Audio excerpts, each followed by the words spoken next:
What's up everyone, how are you all?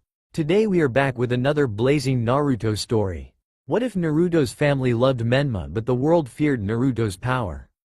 If you enjoy then please like, share and do comments. And also check the description to original creator of this beautiful creation. Drip. Drip. Sheesh. I knew you couldn't save yourself. Always weighing me down.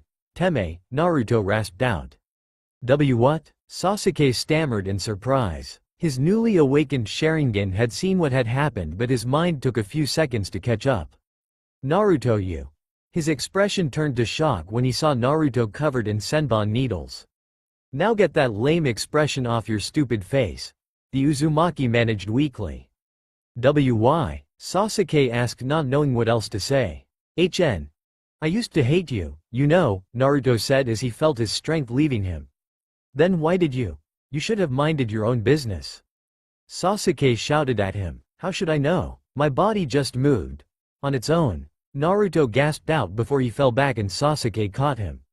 You're going to be fine, Naruto, just don't move, Sasuke said, trying to reassure them both.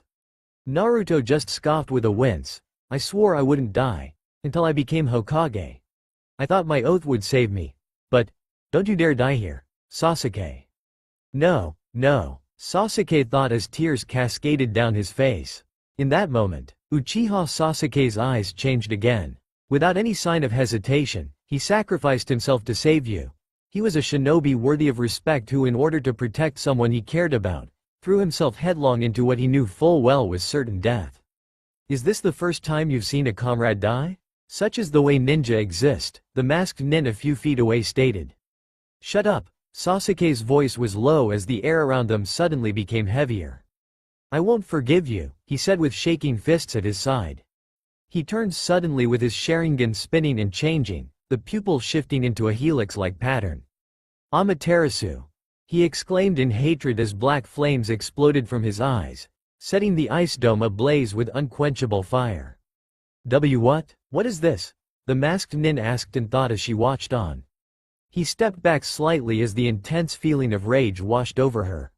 Such foul and disgusting chakra. He's completely different from the boy I was fighting just a minute ago. What is he? She mused as she quickly escaped from his ice mirror and threw herself outside the dome before it was completely melted. I may not have liked the Dobi when we first met, but he didn't deserve to die, Sasuke said as his fists shook in anger. I'll make you pay for this. Zabuza-sama. Yukihiko thought as Sasuke shot forward again, intent on finishing the job.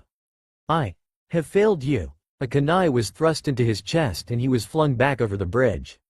And for the first time since the Uchiha massacre, Sasuke cried over the pain of his first and only true friend in this cursed world.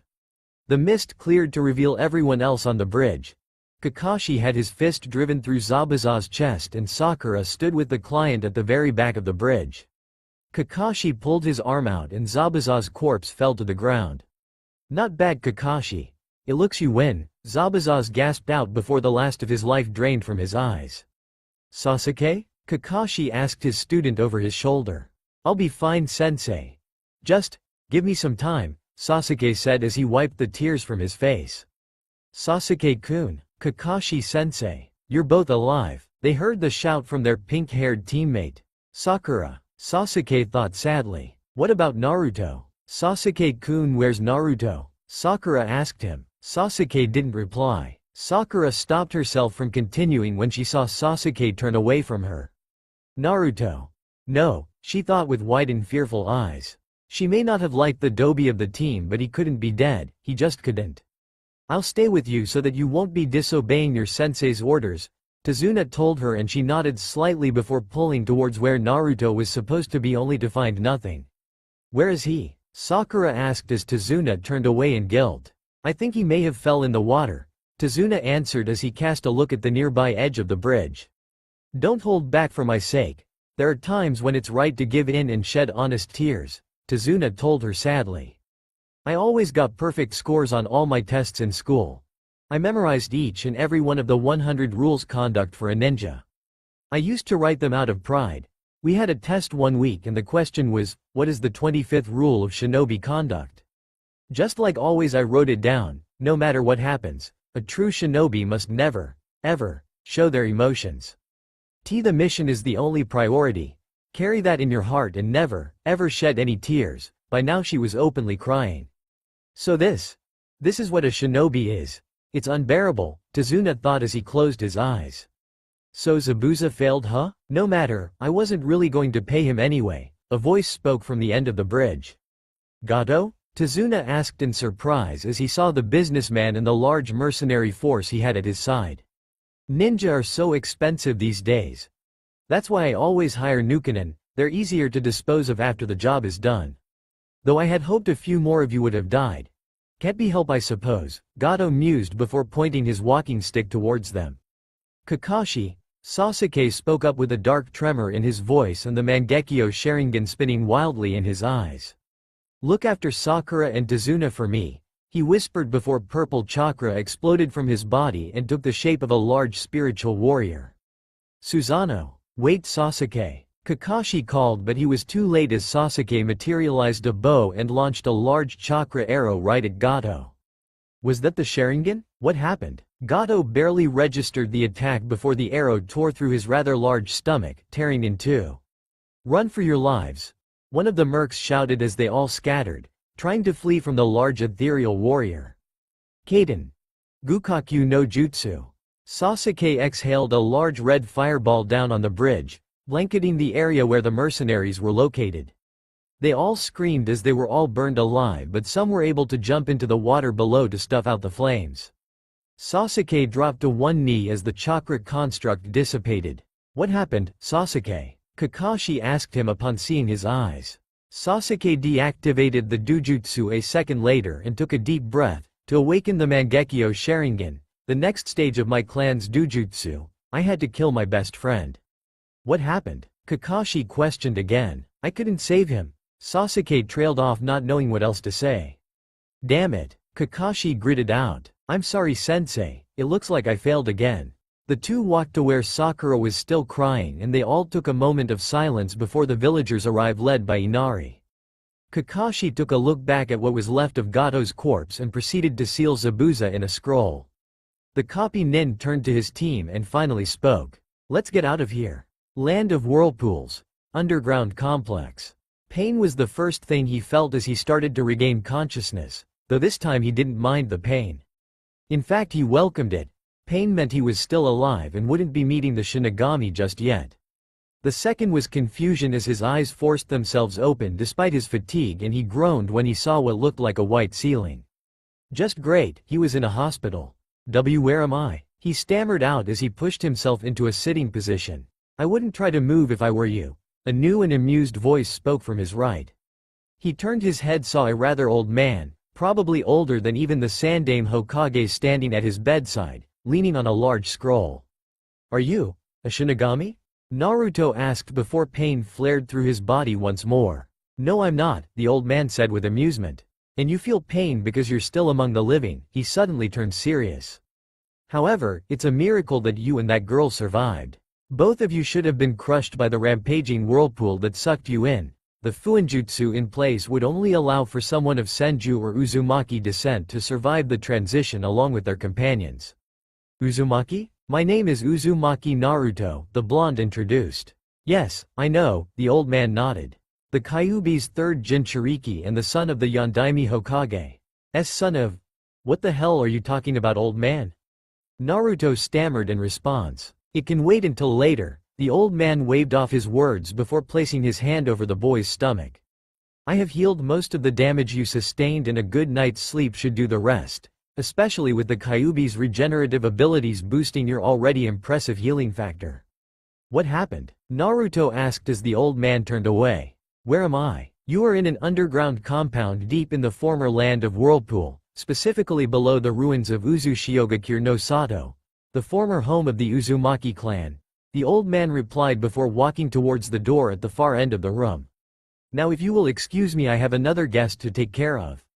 Hey, wait up, old man, Naruto yelled as he threw away the covers and swung his legs over. You shouldn't try to move, the old man suggested over his shoulder. I can sleep when I'm dead, Naruto responded. You're just like Mito-chan, the old man chuckled before he walked out of the room with Naruto following close behind. What happened to Sasuke Teme, Sakura-chan and Kakashi-sensei?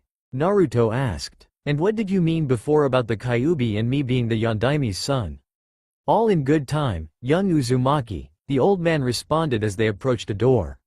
Here we are, he said as he opened the door. At least tell me who you are? Naruto asked. Old man, are you a Nukenin?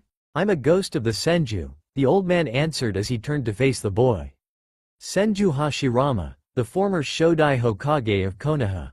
The Shodai Hokage? Naruto asked in disbelief. No way. You should be dead. The Uzumaki clan were known for their long lives and vitality which they inherited when they broke away from the Senju clan 300 years ago.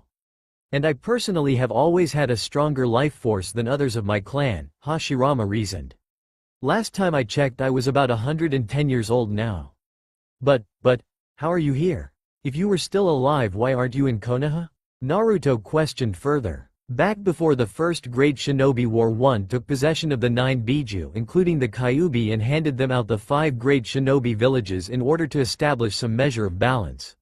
When the first war began I realized what a mistake it was, and in the end I nominated my brother Senju Tobirama as the Nidaime Hokage in the hopes that he would find some way to regain some semblance of control over this cursed world.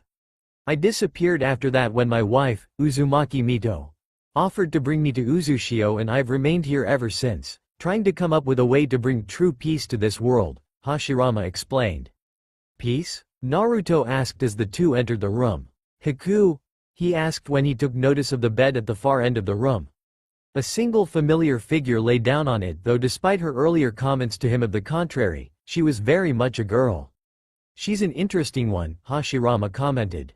A member of the Yuki clan known for their Hayaten bloodline, and from what Mito-chan's seals have been telling me, one of the only survivors of the bloodline purge in Kirigakure no Sato. Bloodline purge? Naruto inquired, having never heard about it. What are you talking about? Hiruzen hasn't told you anything, has he? Hashirama mused in disappointment. The Yondaime Mizukage, the current Jinchuriki of the Sanbi no Kyodaime, ordered the extermination of everyone with a Kekkei Genkei including the Yuki clan. When my father found out that my mother and I had a bloodline, he tried to kill us. He killed my mother and I killed him. After that Zabuza-sama found me and took me with him.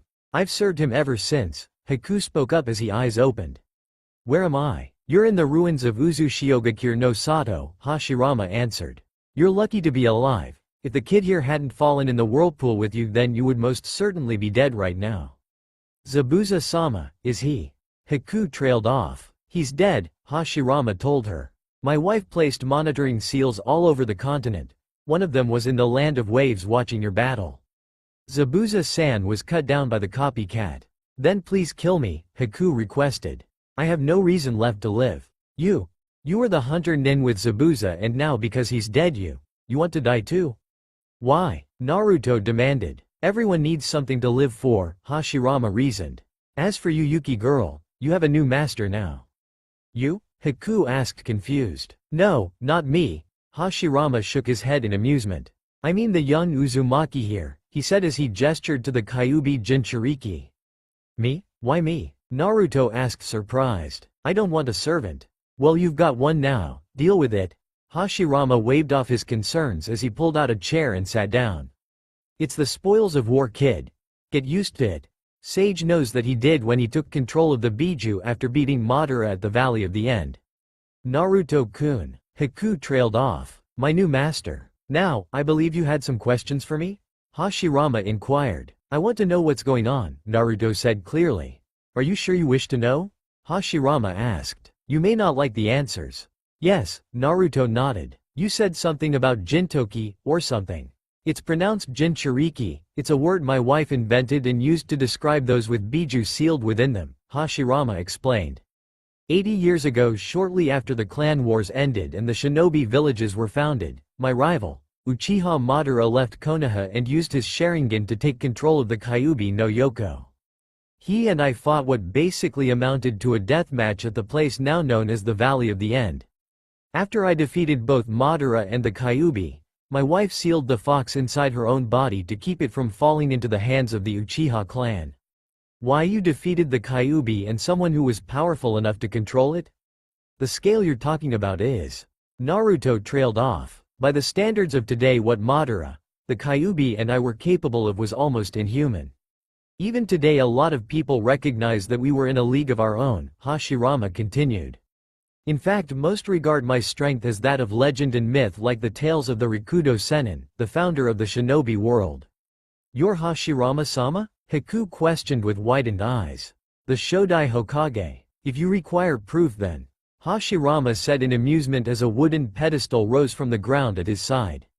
Mokuton. Haku trailed off at the sight. When I infuse my Yoden chakra into my Mokuton jutsu, I am able to suppress and control the Biju, Hashirama said with a smile. My wife kept the Kyuubi locked away and my power constantly suppressed its influence until we parted all those years ago. Can you help me control the Kyuubi? Naruto asked hopefully. Ever since he found out that he had the demon fox inside him, he'd been fearful that one day its power would overwhelm him and the demon would escape, especially considering its inhuman strength. I already have, Hashirama replied. You have the Mokuton bloodline just like me, however, because of the Kyuubi's presence in your body. Your bloodline hasn't awakened, so I used my power to restrain the fox's influence and forcefully unlock your bloodline. I have a bloodline? Naruto asked shocked. I am the only member of the Senju clan to have the Mokuton bloodline because my mother had a particularly strong chakra much like your own mother, Hashirama continued. My mother? Naruto inquired. At the end of her life, my wife selected a successor from Uzushio to contain the Kyuubi, Hashirama explained. The one she chose was a young Uzumaki girl with a powerful chakra that could restrain the Biju much like my own power. She was your mother, Uzumaki Kushina. Uzumaki Kushina. Naruto trailed off. She was brought to Konoha shortly before Iwa, Kumo and Kiri launched a full-scale assault on Uzushio. Konoha and Uzushio were allies, but Konoha abandoned Uzushio and left them to die. Especially now that they someone who could recreate the Uzumaki clan in Konoha, Hashirama finished bitterly. Hiruzen was the one who gave the order to leave Uzushio to fend for themselves. Mito and I have never forgiven him since. I don't believe you. There's no way the old man would do something like that. Naruto shouted. Really? What if I told you he and the elders, my brother's former students, ordered the extermination of the Uchiha clan only a few years ago? Hashirama shot back. What? Naruto asked. The thing about the Senju, Uzumaki and Uchiha clans is, we're all distantly related to each other. Since Konoha was founded, all three clans have been pushed to the brink of extinction, Hashirama replied. Because of the Kyuubi attack on Konoha 12 years ago, the Uchiha clan came under suspicion, and because of their unjust treatment they were planning a rebellion only to be betrayed by Uchiha Itachi, the heir of the Uchiha clan, and were systematically wiped out by order of the Konoha higher-ups. Why, you've got to be kidding me, Naruto stammered out. Sasuke's clan were killed off by Konoha on the old man's orders? And my clan were left to die? Why? 12 years ago someone attacked your mother, murdered Hiruzen wife, ripped the Kyuubi from your mother's seal and summoned it to attack Konoha. Your father then sealed the Kyuubi in you, Hashirama continued. My father. Naruto trailed off as his eyes widened. Your father was Namikaze Minato, the Yondaime Hokage, Hashirama said clearly.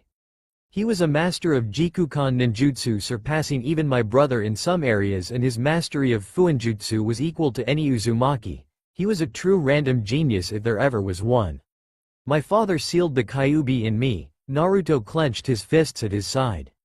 I feel like hitting something. His fist struck the wall and suddenly planks of wood exploded across the room. Did I do that? It appears your affinity with Mokuton may be even greater than mine, Hashirama mused.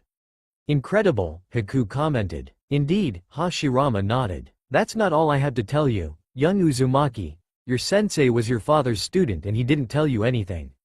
Your godfather, Jiraiya of the Sannin, one of Hiruzen students and my granddaughter's former teammate, abandoned you and even now is making large amounts of money writing porn books. Why? Why are you telling me all of this? What's the point? Naruto asked angrily as tears streaked down his face. Is it to make me feel worthless? I still have friends that care about me and that's all that matters.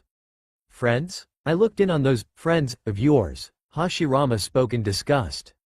Haruno Sakura, a fangirl who constantly hits and abuses you. Uchiha Sasuke, someone who just gained the Mangekyo Sharingan, which can only be awakened when you believe that you've killed your best friend, and Hitaki Kakashi, the man who won't tell you anything and won't train you, leaving you the same weak fool. Stop. Naruto yelled as he dropped to his knees, tears flowing freely from his eyes. Enough, Haku shouted as she tried to get up out of the bed. I won't allow you to hurt Naruto-sama anymore. I'm just trying to make him understand his current situation. Hashirama waved off her words. When your parents died, at the very least you should have been given to my granddaughter, Tsunade. Since my wife was an Uzumaki, then Tsunade would be classed as your next of kin. However, judging by the fact that you remained in Konoha all these years, it's likely that Hiruzen Gaki wanted you abused and forced into a life of servitude, believing him to be your savior and the only one you could turn to. Why? Why did it turn out like this? Naruto asked, begging to know the answer. Because this world is cursed, Hashirama replied honestly. Love turns to hatred, and that hatred turns to revenge and war, which creates more hatred. Power and greed have corrupted this world into what it is today, perhaps even worse than the clan wars. Naruto-sama. Haku trailed off as she saw her master pull himself together. What must I do? Naruto asked. I don't want anyone else to grow up like me. The only way to establish any kind of true peace would be to unite the shinobi world and then abolish the ninja system completely. With the entire world under a single banner, there would be no need for ninja anymore, Hashirama answered. What will you do? What can I do? If I return to Konoha now, I'll never be able to look at the old man in the same ever again, Naruto thought. What is a village? What is a clan? What are ninja? Konoha's crimes are disgusting. A perversion upon what the Shodai and Nidaime Hokages created. And my father, he was a hero that was willing to sacrifice his own family to save a village that spat on everything he stood for. Your answer? Hashirama inquired. Naruto started. I will stand with you. What do I need to do to bring peace to this cursed world? Land of Whirlpools. Underground Complex. 6 months had passed since Naruto and Haku had arrived in former homeland of the Uzumaki clan, and Hashirama had been teaching Naruto various jutsu, namely Mokuton, which he had mastered after extensive usage of the Taju Kage Bunshin no Jutsu and his massive chakra reserves granted to him as a member of the Uzumaki clan and boosted by the Kyuubi sealed within him. Then there was that incident just after he'd arrived. Flashback began. Naruto stood before a massive metal cage door with bars and a dark void beyond. 2 massive red eyes opened and glowed in the darkness as his vision grew clearer, allowing him to see the enormous demon fox for the first time. Senju Hashirama stood behind, having linked their minds together in a similar manner to what he had done with his late wife. So my jailer finally decides to grace me with his presence, spoke the Kyuubi no Yoko with a mocking tone. And you dare to bring that wrinkled-up old fool with you, he added upon seeing the elder Senju. You are still filled with so much hatred, Kyuubi, Hashirama said solemnly. I can respect your strength as one of his sons, mortal, the Kyuubi sneered at them. But do not think you can come here and speak to me with such a tone. This is a Shikifujin, correct? Hashirama asked finally. Yes, the Kyuubi growled. A kinjutsu of the Uzumaki clan that my previous host taught to the one who ended up sealing me here. I see, Hashirama nodded and placed his hand on the cage doors. What are you doing? The Kyuubi demanded. This, the elder Senju answered as he channeled some chakra and 2 figures appeared beside the seal. You, Yondaime Hokage, Kushina. The Kyuubi snarled out. What happened? Asked Uzumaki Kushina. Minato-kun? Kushina? Namikaze Minato blinked in surprise. Mom, Dad. Naruto spoke with wide eyes as the 2 turned to him. Naruto? Son? Kushina asked almost in disbelief. How is this possible? We were only supposed to appear when either the seal collapses or when you were finally ready to gain control of the Kyuubi's power, Minato asked. That would be my fault, Hashirama spoke up. Shodai-sama? Minato asked in surprise. I will leave you to catch up with your son, Hashirama said as he turned away. He is strong and will gain control of the Kyuubi without you. Spend your last moments in this life with the son you never had the chance to know. He will handle the rest just like you believe he will. Thank you. Minato bowed in gratitude for getting the chance to get to know his son without worrying about the Kyuubi breaking free. Flashback end. After 6 months of almost non-stop training using the Taju Kage Bunshin no Jutsu to create upwards of 2,000 shadow clones a day, he was able to master his father's Hiraishin no Jutsu and Rasengan along with incorporating his wind affinity into the Rasengan to make it even more powerful. That coupled with his Mokuton bloodline and massive chakra reserves would possibly make him one of the strongest shinobi alive. "You wanted to talk to me?" Naruto asked as Haku stood at his side. "Yes," a bedridden Hashirama replied softly. "I don't have much time left in this world and there is one last thing I must tell you before I pass on and meet Mito-chan again." "What is it?" Naruto asked sadly. "When I chose Tobirama as the Nidaime Hokage and left Konoha, I found Madara's discarded Mangekyo Sharingan. I had them implanted and it evolved into an eternal Mangekyo Sharingan. In the beginning nothing happened besides the fact that I gained the Dujutsu's abilities, however 9 years ago the eyes evolved into the Rinnegan," Hashirama explained. "Rinnegan?" Naruto asked. "It was the Dujutsu of the Rikudo Sennin," Hashirama continued. "From what I understand of what happened, you can't awaken the Rinnegan without both the Senju and Uchiha's combined power. I've taught you my Mokuton Jutsu and with your other abilities I honestly believe you can save this cursed world." "What happened to your eyes?" Naruto inquired. "I transplanted them on a young Uzumaki girl about a year older than you and implanted my original eyes back into me," Hashirama answered. Hinoka, he spoke as a beautiful woman with long red hair and carrying 2 swords strapped to her back appeared at his bedside. "Yes, Hashirama-sama?" asked Uzumaki Hinoka. "I want you to guide and aid Naruto in his journey," Hashirama gave the order. "It shall be done." Hinoka bowed her head. She had been his loyal servant and confidant for years, keeping him sane after his wife passed away and he'd saved her when Uzushio was destroyed. With his death she would serve his successor, this young boy who had become the elder Senju's apprentice and was someone she could come to call family. "Hinoka knows where to find the Uzumaki girl," Hashirama said to his apprentice. "Her name is Karen. If you are to succeed then you will need allies because there will be those who wish to stand against you if for no other reason than because you exist. In the end, war may be the only answer. If I'm going to fight a war then I'll need an army," Naruto mused. "Or a really good team. From here on you may choose your own path." Hashirama smiled as his eyes closed. Land of Whirlpools. Ruins of Uzushio. A single shinobi and 2 kunoichi stood atop a broken building overlooking a forgotten battlefield as the sun started to rise on the horizon. Yuki Haku was decked out in her hunter nin clothes and carried the massive Kabikirabocho strapped to her back. She'd secretly returned to the land of Waves and took in from her former master's grave after finding out that the citizens of Wave had named their bridge after her new master, Naruto. The other kunoichi was the long-haired red-headed beauty dressed in a purple sleeveless kimono with yellow trimmings held close by a traditional obi with a long, streaming bow tied to it, mesh armor underneath it and a short white skirt. Strapped to her back were the Uzu no Tsurugi, the Uzumaki clan's prized sealing blade, and the Raijin no Ken, the sword crafted by the Nidaime Hokage. Finally, standing just in front of them was a man dressed in a black cloak with a yellow outline and a hood covering his head though his blonde hair peeked out slightly from the front. The front of the cloak parted as he placed one foot on the stone step before him and turned to the others. Black and crimson armor could be seen through the small gap in his cloak and a white kitsune mask. "From now on until I say otherwise, no one must know who I really am," Naruto spoke clearly. "I need a name that I can use without giving anything away. How about Menma?" "Yes, that name will do just fine." Uzumaki Naruto had always been able to avoid the Anbu of Konoha and many Jonin and Chunin even when he was still in the academy. He had single-handedly pranked the Anbu headquarters and wasn't caught until after the deed was done. He'd even painted the Hokage monument, something visible to the entire village in broad daylight, and no one had noticed until he was putting on the finishing touches.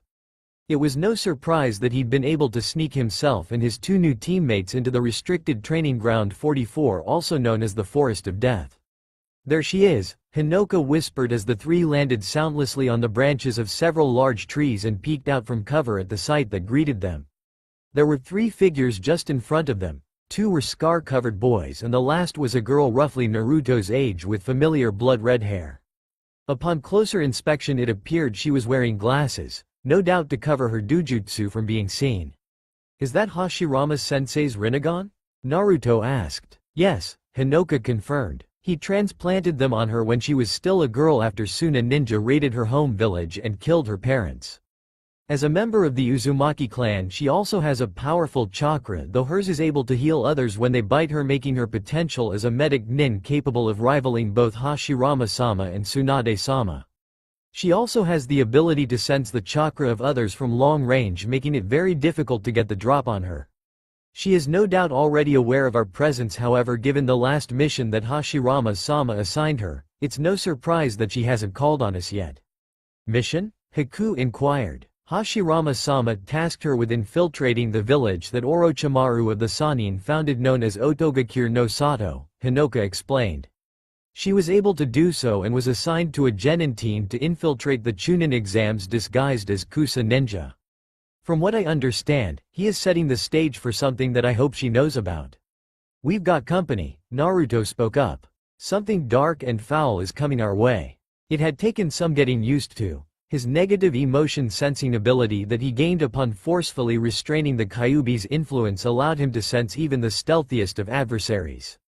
It was clearly one of the Kyuubi's abilities, and it certainly explained why he gained his reputation as a force of nature that appeared whenever human malice and hatred converged before proceeding to wipe them from the face of the shinobi world. He was still working on controlling its effective range. Oh shit! Hinoka cursed as three figures appeared in the clearing below and confronted the three disguised Oto Nen. What's wrong? Haku inquired. The one in the middle, Hinoka reported. That's Tsuna's Jinchuriki. He's the youngest son of the current Kage and is completely batshit crazy. When I say crazy, I mean off of the fucking charts. The guy kills to prove his existence, as he says. The Ichibi. Naruto trailed off before narrowing his eyes. Hinoka, Haku. Change of plans, prepare a containment seal and ready your sword, Hinoka. Because not only are we recovering Karen-san, but we're also taking the Ichibi while we're at it. Uchiha Sasuke was in a foul mood. It had been 6 months since the mission to the Land of Wave and the death of his best friend. These eyes he'd awakened, the Mangekyo Sharingan, was a curse as well as a blessing. It gave him the power to avenge his fallen comrade, however in doing so it also reduced his vision and would continue to do so the more he used that stage of his dujutsu until he would eventually go blind. According to the tablet in the Naka shrine, he could acquire an eternal Mangekyo Sharingan by harvesting the Sharingan of another, but as far as he could tell, all of his clansmen had been burned to stop others from doing just that. Only Itachi remained, and he too had the Mangekyo Sharingan, meaning he too was suffering from its effects and would require a replacement eventually. That explained why he'd been spared.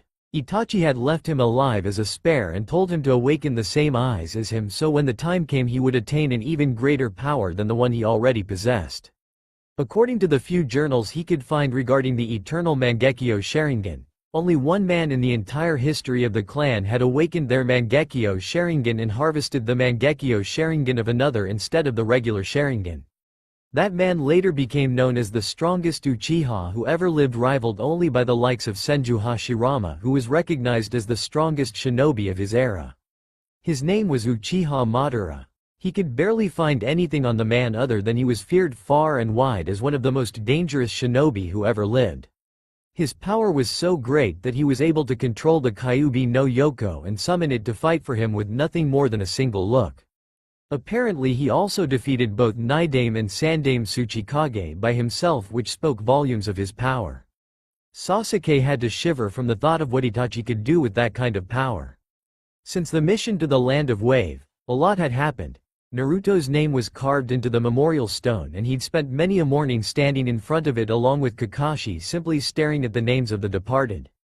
Kakashi had told him that his own teammate had sacrificed himself to save both him and his other teammate and died just after giving him his transplanted Sharingan. He was regarded as a hero and a black sheep. A boy named Sai was their replacement on the team, and both he and Sakura had almost killed him on more than one occasion. While he was skilled in the ninja arts, he was by far the most annoying person he'd ever met. It was like he was the complete opposite of Naruto, more than even Sasuke was. And that was saying something. Sakura had gone into a kind of depression and had now become obsessed with him even more. It appeared that Naruto had acted as a buffer to stop her from being consumed by her own inadequacy, and with him gone she had no one to cheer her up after each rejection. If she actually put some effort into becoming a strong kunoichi and actually grew a rack, then he might consider dating her. The only girl he'd even consider dating right now would be the Hyuga heiress, and not because of her wealth but because of her determination to become a strong kunoichi, and of course the ridiculously large chest she kept hidden at all times with that coat of hers was an added bonus. The reason he didn't was because she liked him instead, and even if the Dobi had never known about it, he wasn't going to make a move on a girl that had been in love with his best friend. That, and the girl hated him. She blamed him for Naruto's death, and rightly so. If he had been just a bit faster, just a bit stronger, just a bit better, then Naruto may not have died. He'd stopped blaming himself for what happened because they both knew what they signed up for when they had decided to continue the mission after face the demon brothers, but the guilt was still there. Survivor's guilt. Horrible thing. Kakashi had entered their names in the Chunin exams, and they had passed the first task with ease after a small altercation with some Auto Nins and a fellow Konoha Nin, Yakushi Kabuto. The second task was practically a free-for-all war between the genin teams in the off-limits training ground 44 named the Forest of Death, with the finishing line being the large tower in the center. Immediately upon entering the forest, a strong futon jutsu had blasted Sai away from them. A Kusa Nin had appeared in front of them. Kukakuku, the woman chuckled as she almost seemed to slither across the branch of a nearby tree. So you're Uchiha Sasuke-kun. Let's see how you stack up against your brother. You know Itachi? Sasuke asked her as his Sharingan started to spin wildly. This girl. She's not normal. And her chakra is far too large to be that of a genin. Who is she? What is she after? Kukakuku. Such beautiful eyes. The Kusa Nin smiled before disappearing in a burst of speed. She's fast, Sasuke thought as his Sharingan tracked her movements.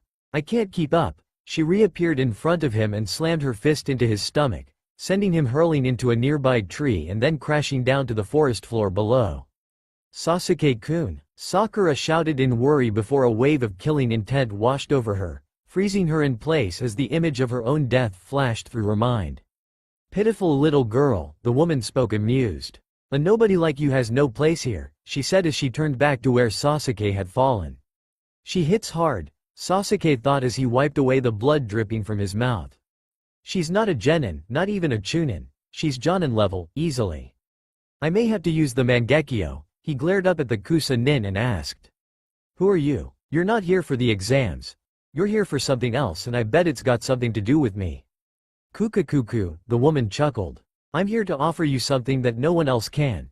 Fighting for Konoha has made you weak, and though you are skilled, you are still nowhere near Itachi's level at your age. What do you know about Itachi? Sasuke questioned with narrowed eyes. I know where he is and what he is after these days.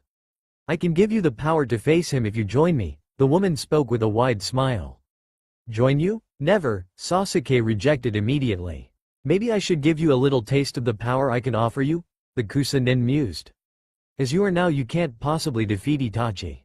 Do not speak to me of Itachi. Sasuke's glare intensified as his Sharingan started to spin and shift into its Mangekyo form. That's, the woman thought in surprise.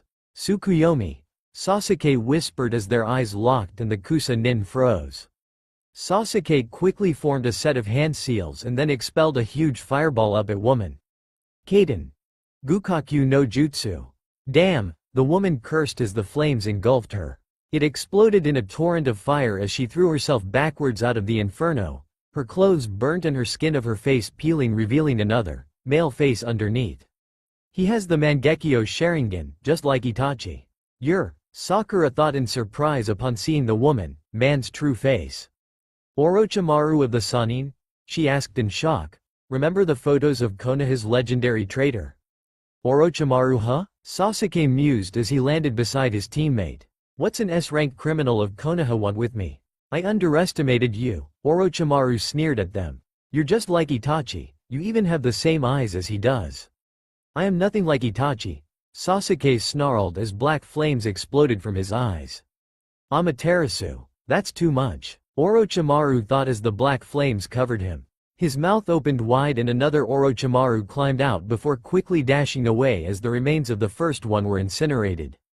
If I use my full power here, then no doubt Sarutobi-sensei will take notice and come here personally to stop me. Curse these Uchiha, forcing me to flee not once but twice. You're fast, Sasuke commented. But you can't escape my eyes. I won't forget this, Orochimaru promised as he seemed to sink into the bark of the tree he stood on. Mark my words, Sasuke-kun.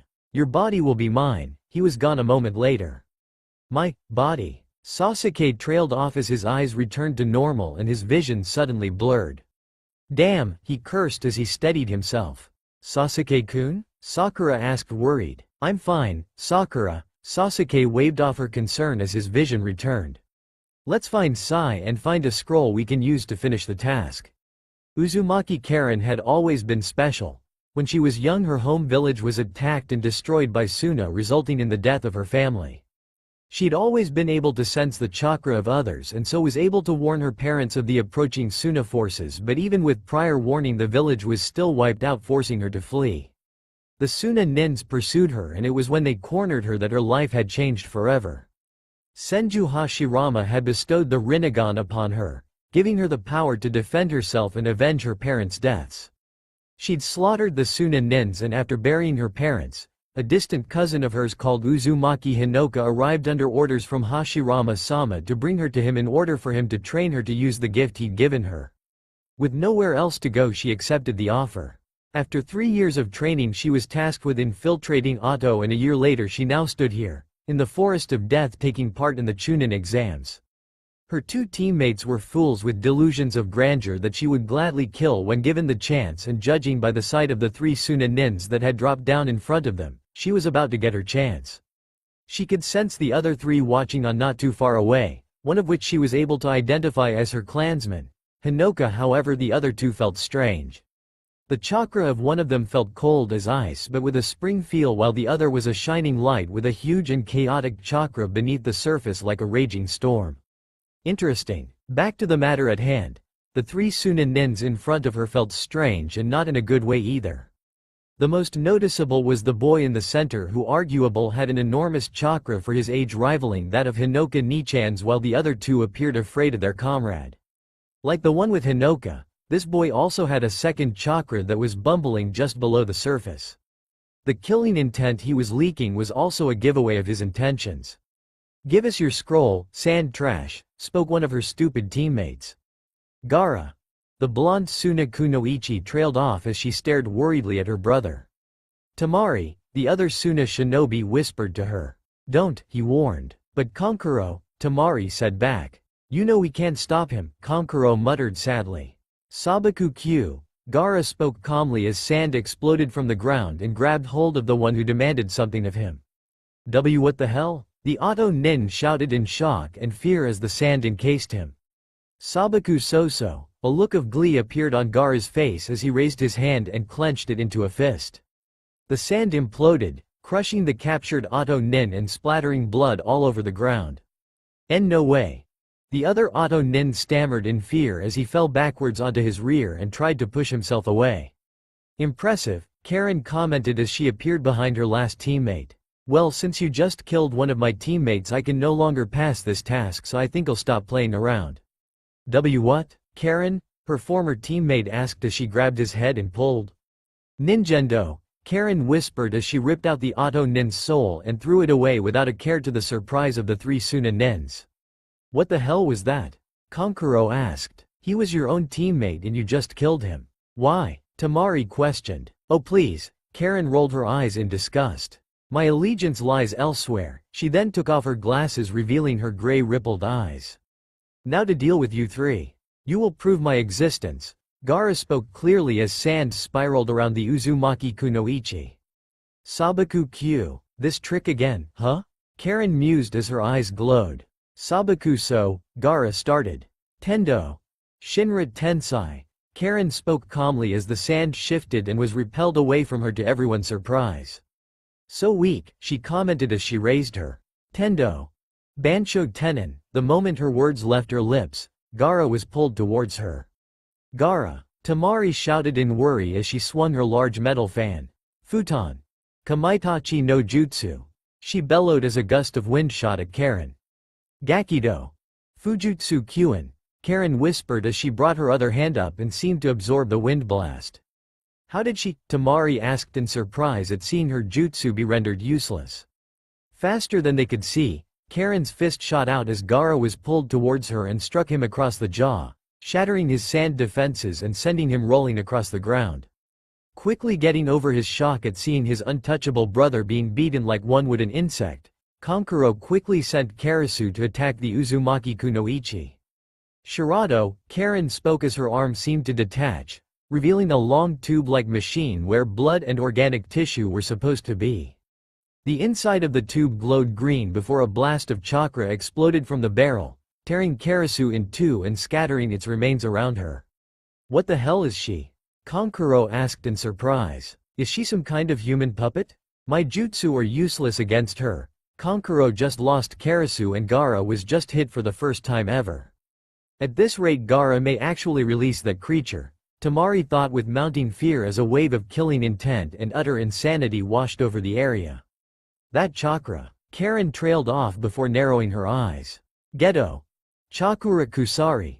She called out as multiple chains of chakra exploded from her back and dug into the ground behind her. They exploded upwards around Gaara, who was encased in sand that had taken the shape of a monstrous human-sized raccoon before wrapping around him and pulled him down to the ground. The demonic chakra drained away and the sand fell lifeless, revealing Gaara's unconscious form. No way. Tamari stammered in surprise. Suddenly two senbons struck her in the neck and she fell lifeless to the ground. Tamari! Kankuro shouted in worry before he was struck on the back of the neck and fell limp. So that's the power of the Rinnegan, Naruto commented as he dropped down with Haku and Hinoka. I was wondering when you'd make your appearance, Karen responded. We should leave before someone decides to investigate the demonic chakra this guy released. She nodded towards the motionless Ichibi Jinchuriki. Not yet, Naruto countered. Hinoka, Fuin. Kai, Hinoka exclaimed as she released the seal containing the Ichibi.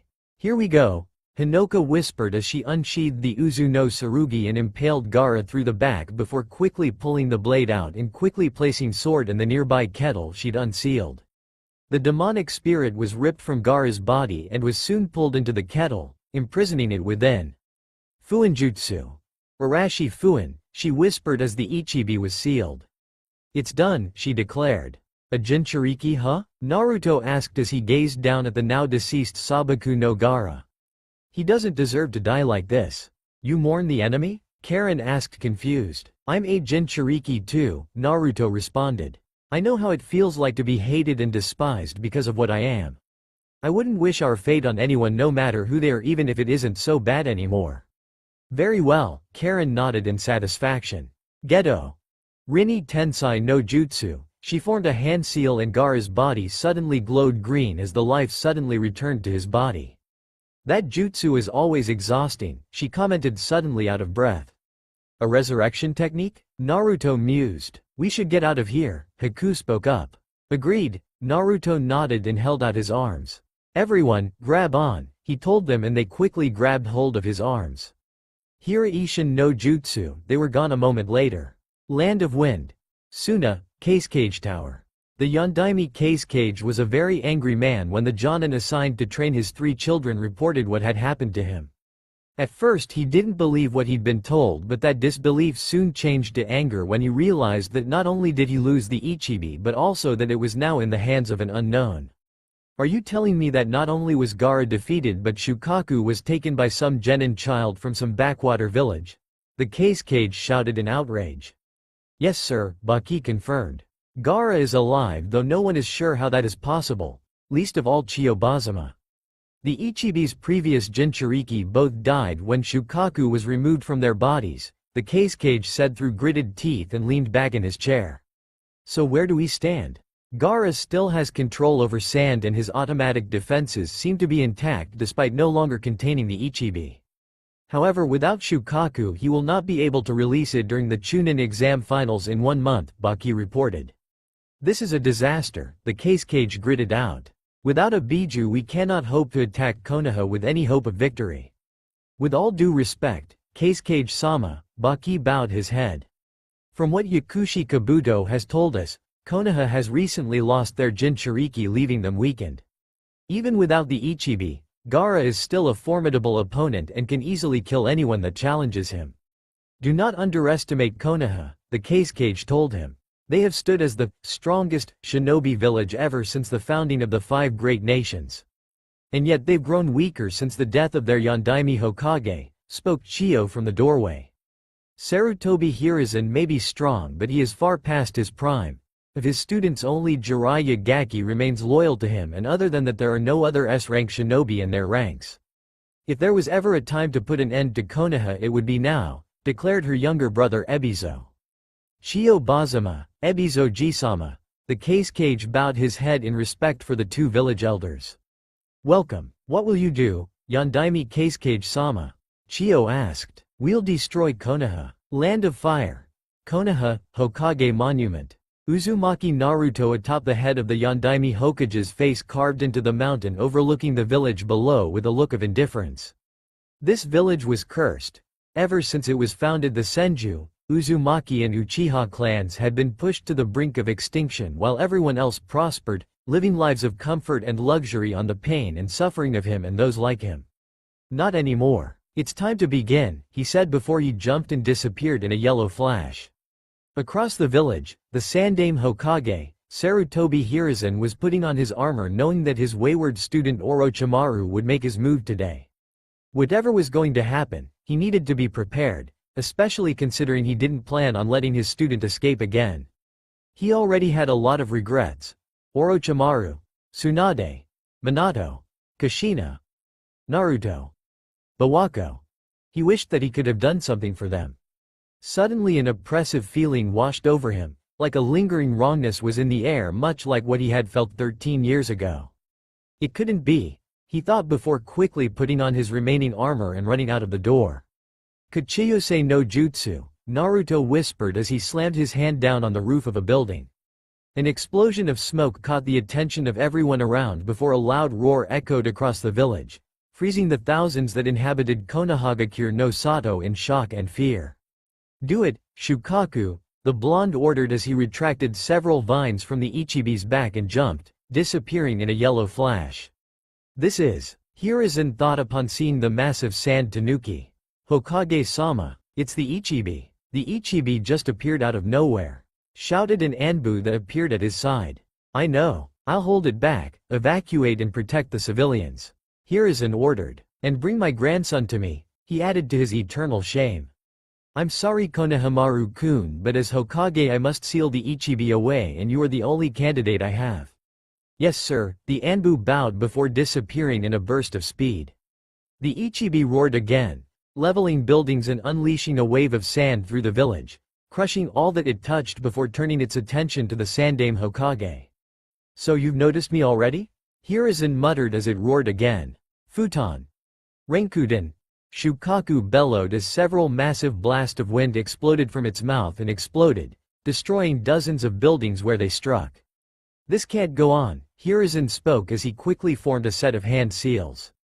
Kuchiyose no Jutsu, he exclaimed and slammed his hand on the ground. Seals spread out and a moment later the Monkey King, Enma, appeared in a burst of smoke.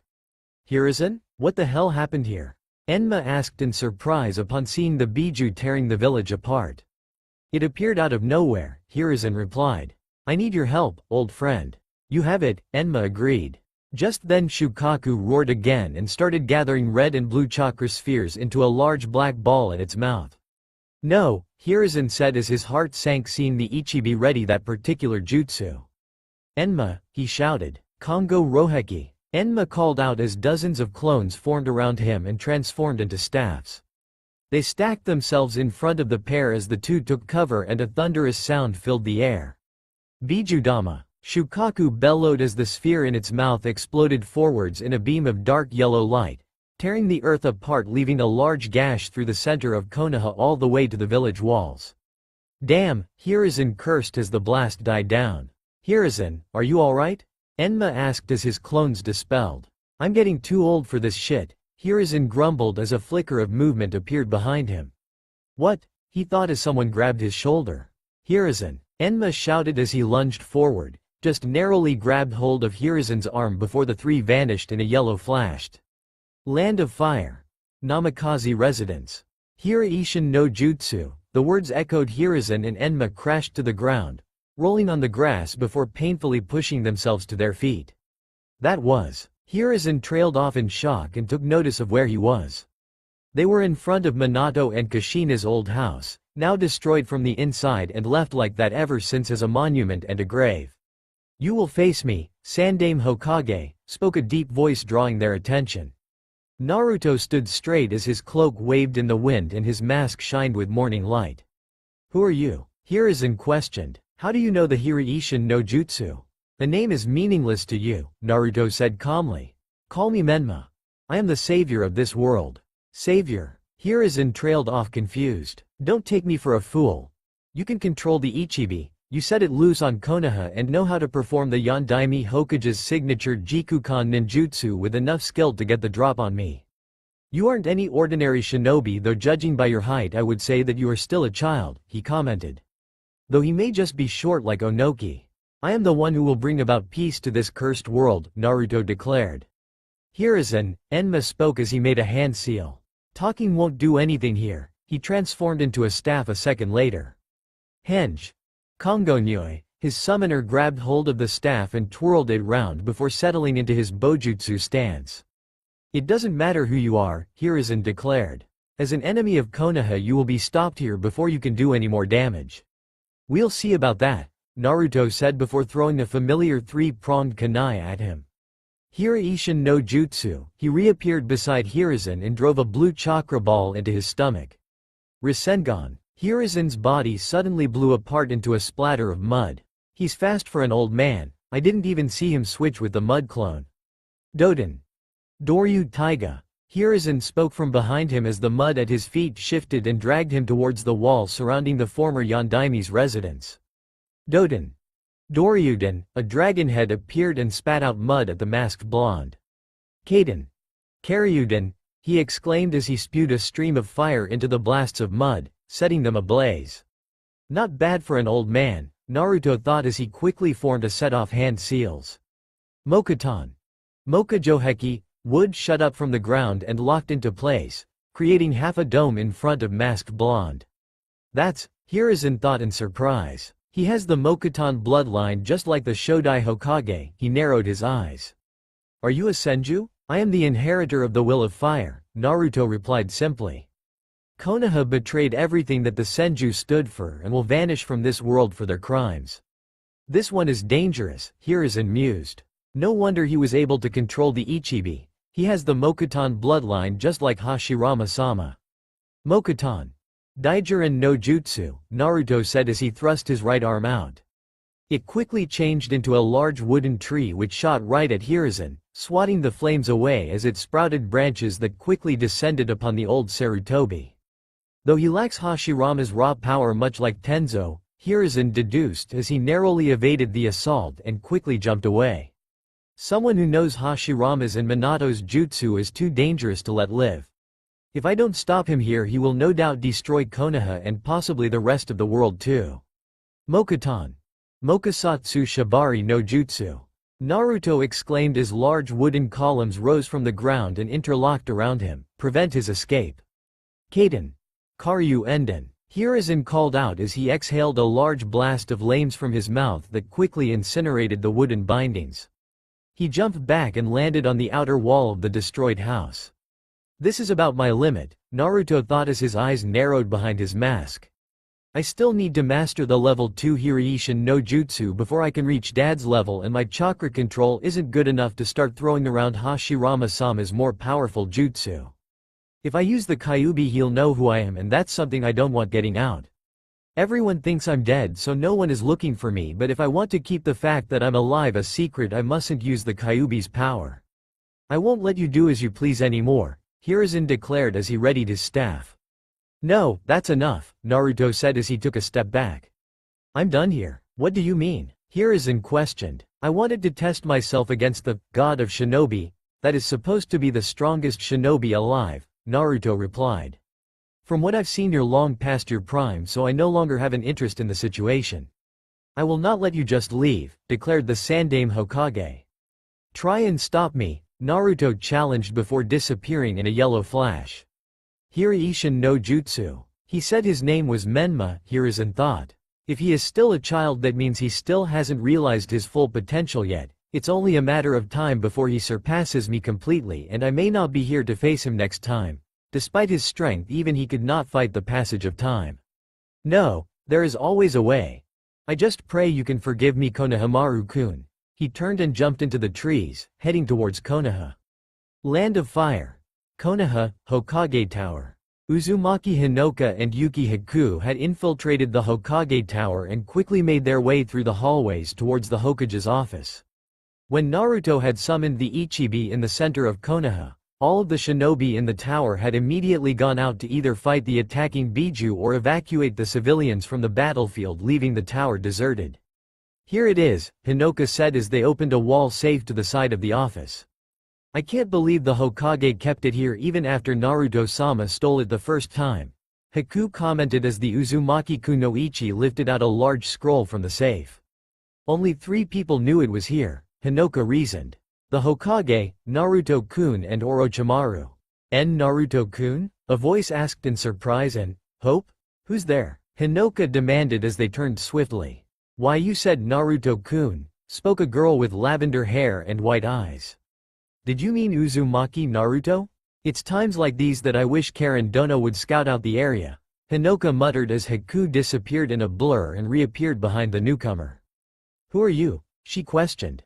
Tell us now before we kill you. I'm Hyuga Hinata, the girl introduced as Haku held a senbon to her neck. Please, if Naruto-kun is really still alive, then I have to see him again. What are you to him? Hinoka asked curiously. Hinata said as she started to tear up. I love him. I couldn't tell him before, but if he really is still alive, then I need to tell him how much he means to me. You love him? Hinoka inquired, almost amused. I wonder where you were when this village ignored and betrayed him. The Hyuga heiress was openly crying now. Change of plans, Hinoka spoke to her teammate. We're taking her with us. Haku nodded and punctured her neck, placing her in a death-like state. Naruto-sama may not like this, the Yuki Kunoichi said as she picked the Hyuga girl up. He will be the one that decides what to do with her, Hinoka reasoned as she took out a small black rod-like object. We've accomplished what we came here for, she said as she squeezed the chakra rod in her hand and disappeared in a poof of smoke. Haku followed soon after, clenching another chakra rod in her own hand, leaving the Hokage Tower completely empty. Outside of the village, Uzumaki Karen watched as the Ichibi rampaged through the destroyed village, crushing everything and everyone in its way. Konoha nins were launching their futile attacks on the massive sand monster, but they could barely slow it down. She could sense the 4 largest chakra signatures in the village closing in on the creature, namely those of the shinobi listed as Sarutobi Hiruzen, Jiraiya, Hitaki Kakashi and Maeda Gai. Hiruzen appeared to be outside of the village walls and rapidly making his way back towards the Biju. No doubt her benefactor, Uzumaki Naruto, had already confronted the aging Hokage and teleported them both away from the battlefield to have a bit of privacy. She admitted to feeling a little jealous when she'd heard that her now deceased master had taken another student, another member of the Uzumaki clan at that, who apparently had her master's Mokuton bloodline. She'd come to accept that her master had plans in motion even after his death, and both she and Naruto would be at the center of it. And it wasn't like she hated the blonde boy. In fact, he seemed to grow on you and make it impossible not to like him. But there was just something about him that wasn't normal even by Uzumaki's standards, and she wasn't talking about the Kyuubi sealed with him. He was something else, something more that she just couldn't figure out. Only time would tell. Her eyes narrowed as she felt Jiraiya appear at the edge of the village walls and charging up a considerable amount of chakra. No doubt he was about to summon something that could directly challenge the rampaging Biju.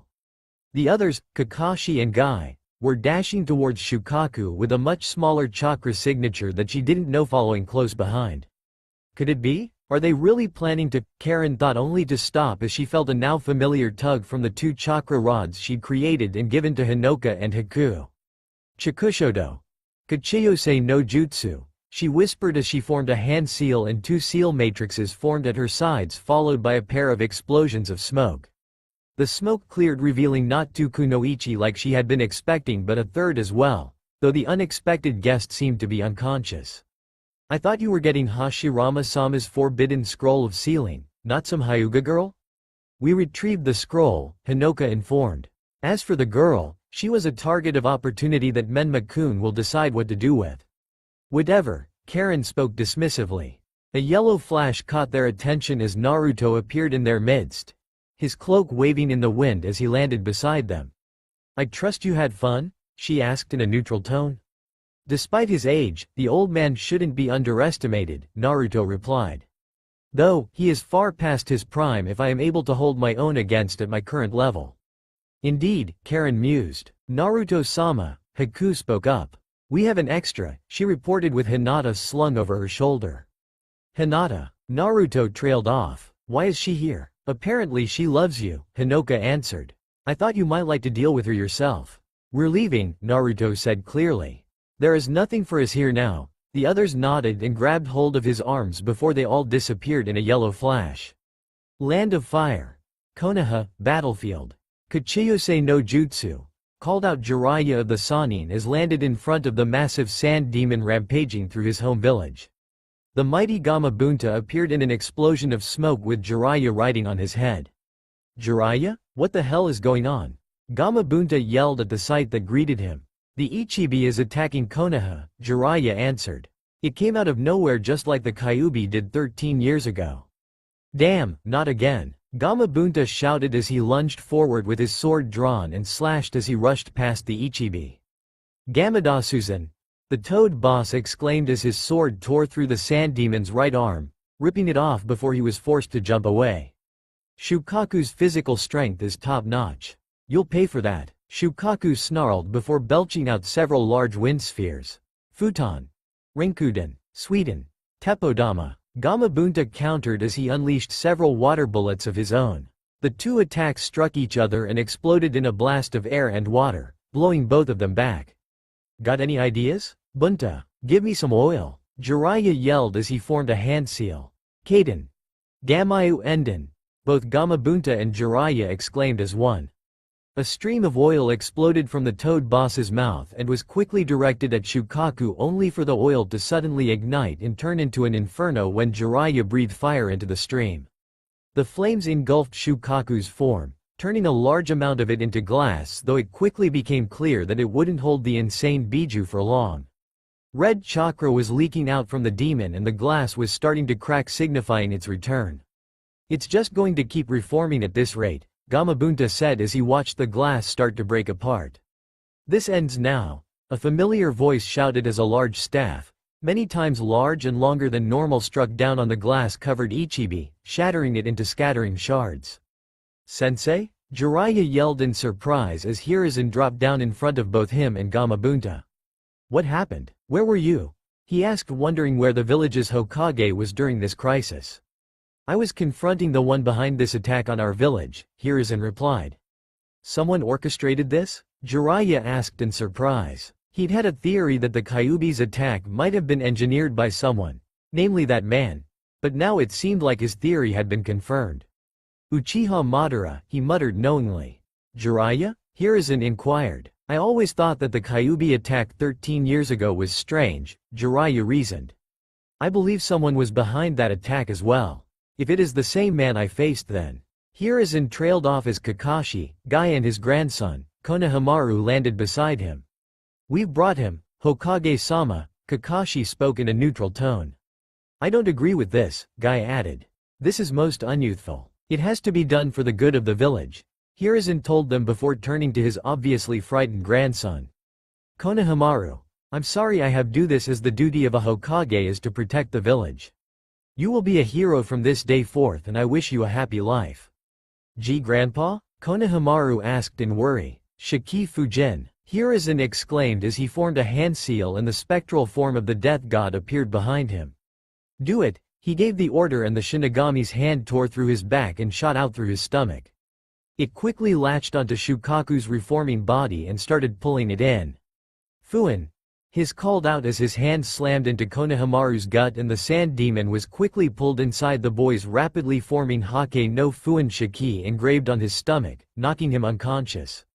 Sensei, Jiraiya thought sadly. I leave the rest to you. Hiruzen's eyes closed as the last of the Ichibi's chakra was sucked into its new Jinchuriki. Damn it, Jiraiya cursed as he laid his now late sensei down on the ground. First my student and now my sensei. Outside the village, Orochimaru of the Sannin, the self-proclaimed Otokage of Otogakure no Sato watched on with a neutral expression. Are you certain? He questioned. Yes, Orochimaru-sama, confirmed Yakushi Kabuto.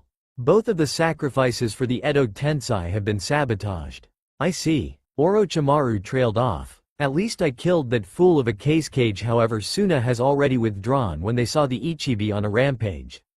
There seems to be a new player in this little game of ours, huh, Madara? No matter. Even though Konoha still stands, Sensei is dead and Konoha is in ruins. A new Hokage will have to be selected, and with the Ichibi now in Konoha's possession, the Akatsuki will take interest in the situation. Your orders, Orochimaru-sama? Kabuto inquired. Relieve, Orochimaru replied. Spread the word to withdraw. Uchiha Itachi was a patient man by nature. The fact that he was willing to wait for his younger brother to grow strong enough to challenge him and finally end his pain could attest to that. 5 years ago he had slaughtered his entire clan in a single night, leaving only his brother alive to prevent the beginning of a fourth-grade shinobi war. The Uchiha clan had been planning a coup and he had been tasked to stop them permanently. Secretly he still loved Konoha and his younger brother, however his current position as a member of the Akatsuki and Uchiha Madara's apprentice had placed him at the center of what could possibly be the beginning of a revolution akin to the formation of the shinobi villages.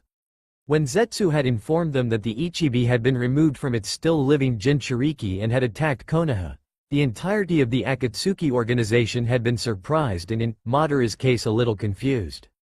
After all, it was him that had been responsible for the Kyuubi attack 13 years ago, and now it seemed that history had repeated itself. They've escaped complete annihilation, but it appears they've sustained heavy losses, commented his partner, Hoshigaki Kisame. The man was a predator in every sense of the word, especially with the giggling demonic sword on his back. For such a prosperous village, it's pathetic, Itachi commented as gazed upon the ruined village. That's unlike you, Kisame chuckled amused. So you still have lingering affections towards your home village? Even you have nostalgia, huh? No, Itachi replied as his Sharingan activated. None at all. The Hokage Tower had surprisingly come through the recent Ichibi attack unscathed, though that couldn't be said for about 3/4 of the village. Unlike the Kyuubi attack 13 years ago, there was no Sandaime Hokage actively leading the shinobi into battle with the Ichibi until the very end. Without someone of S rank to hold the rampaging Biju off, it all but annihilated the entirety of Konoha before it was stopped by Sarutobi Hiruzen. The demon must be killed immediately. We cannot let Sandaime-sama's sacrifice be in vain, screeched Haruno Mebuki to the assembled councils. We were lucky that the Kyuubi was ridden from the world last year, and we can't possibly let another one of those things in the village. I won't let it hurt my daughter. The civilian council agreed loudly with her words. Enough, shouted Jiraiya as he entered the room, effectively silencing the room. Jiraiya-sama. Nara Shikaku greeted with a nod from his place amongst the shinobi council. Judging by the fact that you are here, I assume that you have agreed to become the Godem Hokage? Yes, Jiraiya nodded as he stepped up to the Hokage's seat and sat down. As much as I'd like to continue my research, I can't let things stay the way they are without trying to do something about it. And what about the demon child? Asked Mebuki. He can't be allowed to live. Not after what he's done. That demon child, as you so eloquently put it, is the grandson of the Sandaime Hokage and my nephew. Sarutobi Asuma spoke up with a glare. That thing killed the honorable grandson and took his form. What if it possesses someone else? Mebuki countered as murmurs arose amongst the civilians. A Jinchuriki can be a powerful weapon for any shinobi village. Shimura Danzo said from his place amongst the three elders. Konoha is weakened right now with the Ichibi attack and the death of Sarutobi, along with half of the village's shinobi. Having a Jinchuriki in the village will give the other nations pause, buying us time to properly train him to combat the enemies of Konoha. Enough, Jiraiya gritted out, knowing what the old warhawk was implying. I agree, the boy needs to be trained up, and I have someone in mind to do just that. As of now I am making an S-rank law that should anyone want to kill the demon, they will be immediately executed. Do I make myself clear? But Hokage-sama, Mebuki shrieked in outrage. Do I make myself clear? Jiraiya asked again, this time much colder. Why yes, Mebuki nodded, suddenly afraid. It's only a matter of time before that organization realizes Konoha has a new Biju in our possession, Jiraiya thought knowingly. The sooner the boy is fully trained, the greater chance that he'll have to survive in this world. Land of Fire. Forest of Death. Sarutobi Konohamaru had until yesterday lived a life where the most stressing thing he could imagine was stepping out of his grandfather's shadow. As the grandson of the Sandaime Hokage, he was known as the honorable grandson, and was never addressed by his real name. That had all changed yesterday when his own grandfather had sealed the demon that was attacking the village inside of him. Now they all saw him as the Ichibi he had sealed within him. Is this what Naruto Nissan felt like? Konohamaru asked with no small amount of fear as he brought his hand to his stomach where the new seal was located. I still can't believe that Nissan had one of these things in him too. He'd awoken earlier that morning, and after a brief explanation of what had happened to him from the Anbu that had been assigned to guard him, he'd been brought here into the deep and forbidden forest Konoha used to conduct the second stage of its Chunin exams. He wasn't stupid despite his age. As a member of the Sarutobi clan his intellect was surpassed only by the likes of the Nara clan, and despite his age he understood just why he'd been brought to such an isolated location. There were only two answers to that. He was brought here so he wouldn't do any more damage to the village should the Ichibi try to take control of him and go on another rampage. The second was because emotions were running high right now, and there was always a possibility of someone either in the village or from other nations attempting to assassinate him for one reason or another. As the grandson of the Sandaime Hokage, he'd had assassination attempts on him before, but they were always minor things. Now that he was Konoha's new Jinchuriki, the other villages would make killing him one of their top priorities in order to weaken the village. Jinchuriki. He hated the word already. The Anbu that had been assigned to him had called himself Tenzo, and when asked why he was alone he would answer that unlike others he had a certain ability to actively suppress the chakra of a Biju. Considering the kind of damage that the Ichibi had caused, Konohamaru couldn't help but wonder what could possibly suppress something like that even if it was sealed away in a host. And from what he was told, the Ichibi was considered the weakest of the 9 Biju. Who's there? Tenzo questioned, suddenly making him jump in surprise. It's just me, Kakashi spoke as he landed in the clearing with Sasuke following close behind. Senpai, Tenzo nodded in greeting. Identification? A leaf in the wind, Kakashi replied. It's good to see you, Senpai, Tenzo sighed in relief. You can't be too careful these days.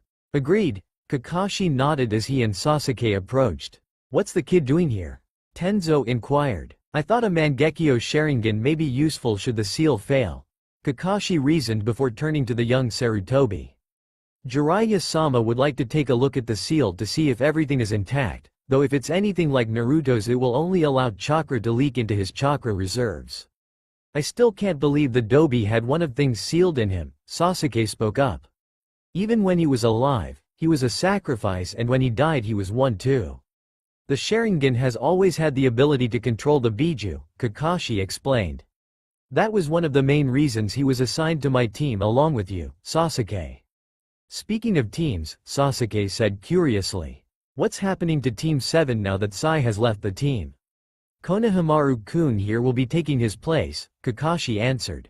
From the reports given to us by Jiraiya-sama's spy network, the former Ichibi Jinchuriki who somehow survived having the Biju removed has always been able to manipulate sand, Tenzo spoke up. But from what I've seen, Konohamaru-kun doesn't have that ability. Do not forget that Sandaime-sama used the Shikifu Jin, Kakashi countered. It is the most powerful fuinjutsu that we know of, requiring a contract with the Shinigami itself in order to use. The fact that it was able to allow Minato-sensei to defeat even the Kyuubi, something only ever accomplished by Shodai-sama, should be proof of that.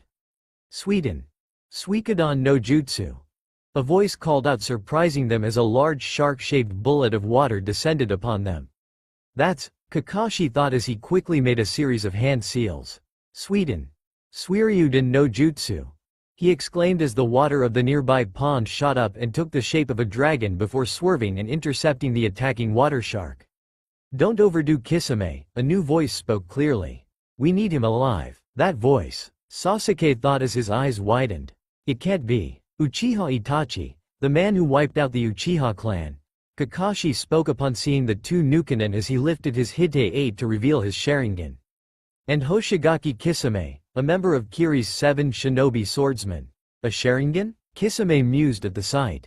No wonder you stopped my jutsu. You must be copy Nin Kakashi. I heard you sparred with Zabuza a while back. Haha. I'll cut you to ribbons. Easy Sasuke, Kakashi said as he saw the youngest Uchiha take a step forward. Hey, that kid looks a lot like you, Itachi.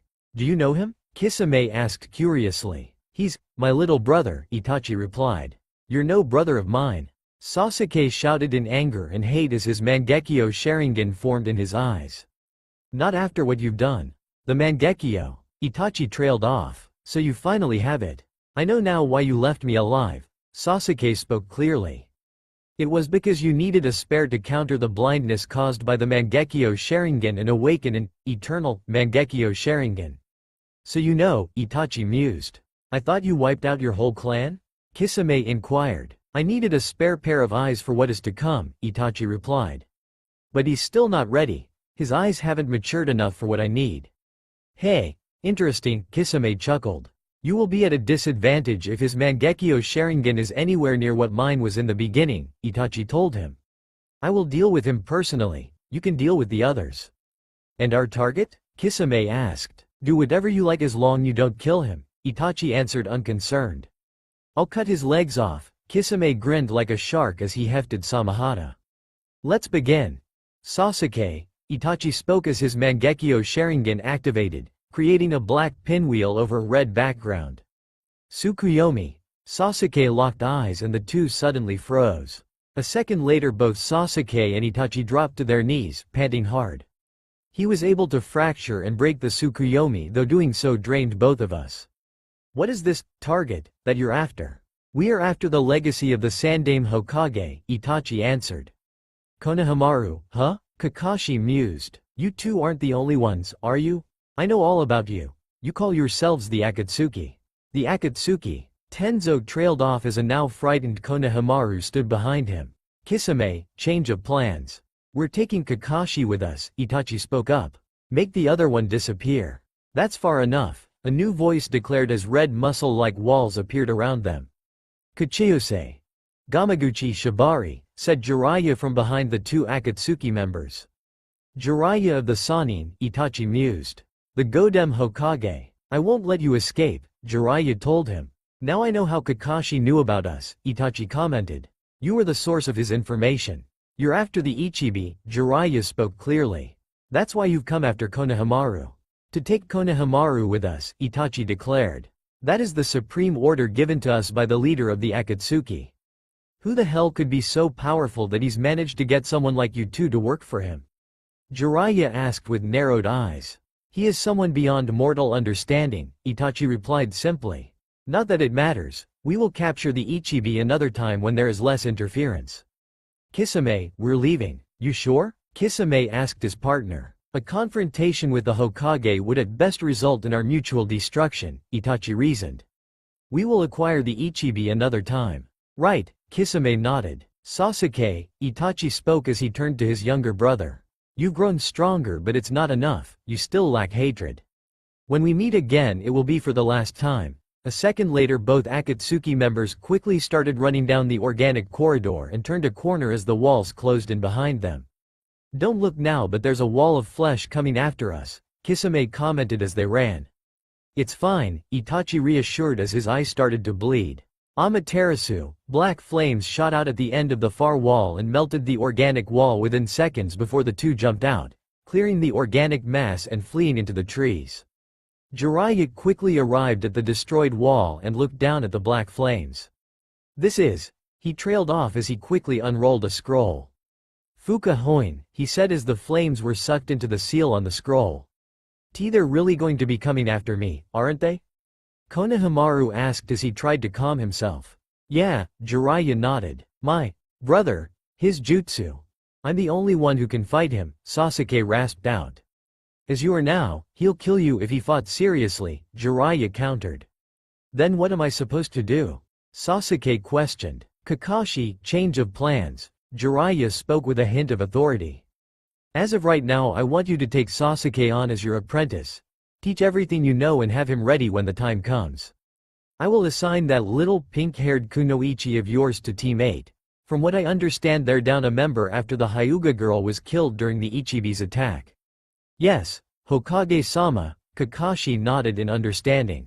Tenzo, I want you to do the same Konohamaru, Jiraiya said as he turned to the Anbu. With your Mokuton abilities you should be able to aid in his training with the Ichibi's chakra. It shall be done, Hokage-sama, Tenzo bowed his head at the order. When she was younger the actress Fujikaze Yukie aka the heir to the land of snow's throne Kazuhana Koyuki was always thought as a sweet and innocent little girl. When her uncle murdered her father and took over the country, she was forced to flee with the help of a teenage red-haired girl. With the help of Uzumaki Hinoka and her unnamed benefactor, she was able to escape and make a new identity for herself. She was told that the time would come to return to the land of snow and rid the country of her uncle Doto and his hired ninja once and for all. For now though Yukigakure no Sato, the nation's shinobi village was under the control of Doto and a Jonin-level ninja named Roga Nadare, so support from the village's shinobi forces was out of the question until those two were disposed of. Out of all the shinobi villages Yuki was perhaps the most isolated though unlike AIM where the village was in lockdown. The entirety of the land of snow was so far away from the mainland that it would take a week by ship just to get there, so other nations left them alone. Koyuki Haim, Sandayu spoke from the doorway. Hinoka-sama is here to see you, he informed. Send her in, Koyuki nodded and he quickly left as a familiar red-haired woman entered. So I take it everything went well? Better than we'd hoped, Hinoka confirmed. Menma-sama's plan worked like a charm. We retrieved the forbidden scroll of sealing, captured an unmarked Hyuga, and now Sarutobi Hiruzen is dead. Konoha captured the Ichibi just like we predicted, so the Akatsuki will have to redirect their efforts back to Konoha in order to gain control of it. Ah, the mysterious Menma Dono, Koyuki mused. I've heard a great many things about Karen-chan's benefactor, including the fact that he can control the Biju like she can. He's powerful, Hinoka nodded. You should meet him sometime. Where is he now? Koyuki asked. He's in the hospital tent waiting for the Hyuga girl to wake up, Hinoka answered. I can speak to him later, Koyuki waved it off.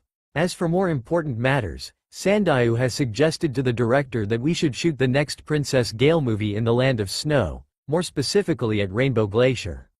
You think it is the right time? Hinoka asked. My father loved this country and Doto murdered him in order to seize control. I won't forgive him, Koyuki shot back. I've waited 10 years for this. I won't wait a moment longer. I will inform the others, Hinoka nodded. Land of Snow. Rebel Base, Hospital Tent. Hyuga Hinata was always a shy girl by nature, known to faint almost at the mere sight of childhood crush. However, after she'd heard that Naruto had died on a mission and that Sasuke had been responsible if what she'd been told about the Mangekyo Sharingan was true, she'd quickly transformed into a cold and angry person. She'd progressed with an almost frightening pace, effortlessly beating anyone who challenged her whenever she sparred. When her team was entered into the Chunin exams, she had fought against her cousin Neji, who was hailed as the prodigy of the Hyuga clan during the preliminary rounds. Having created her own unique style to take advantage of her flexibility, she had almost casually defeated her fate-obsessed cousin, leading many of the clan elders to believe she was too dangerous and threatening their way of life with her new better style of Juken. Her father had been both proud and worried for her after she defeated her younger sister without a care. Adding onto that was the fact that she absolutely hated Uchiha Sasuke for what he'd done to her Naruto and had wanted to face him in the Chunin exam finals only for the Ichibi to attack before the finals could start. While the rest of the village shinobi either confronted the demon or evacuated civilians, she had noticed a pair of strange individuals infiltrating the Hokage tower with her Byakugan and followed them. From what she'd heard, they knew Naruto, which was impossible because he was supposed to be dead. Her heart had jumped at the possibility that he could be alive, and now here she was, hoping to see her crush again. Kun. Hinata trailed off as his eyes slowly opened. Not quite. The blonde's familiar voice spoke up in surprise from the nearby seat. Naruto-kun? Hinata asked as her vision cleared and she was able to make out the sight of the blonde boy to the side of her. Is that you? She asked further as she looked up at him, seeing him wearing a white kitsune mask. Is that you? My name is Menma, Naruto introduced. I still can't believe that Hinoka and Haku were calling me by my real name while in Konoha of all places. You're really him, Hinata smiled tearfully. You have the same presence that he has, so you must be him. Presence? Naruto mused. Anyone who paid attention to you would know this feeling, Hinata said as she wiped her tears. Damn it, Hinata, Naruto gritted out before slowly removing his mask, revealing his face. Why did you have to get involved? I want to join you, Hinata answered. I want to be with you. I love you. I didn't tell you before and you suddenly disappeared. I didn't know what to do, and then I heard about how Sasuke's eyes evolved when you died. I see. Naruto trailed off. Why didn't you tell me before? I was afraid, Hinata answered honestly. I was afraid that you wouldn't like me. Hinata, Naruto said as he shook his head. Back then I would have given anything to hear those words from anyone, especially those that meant them.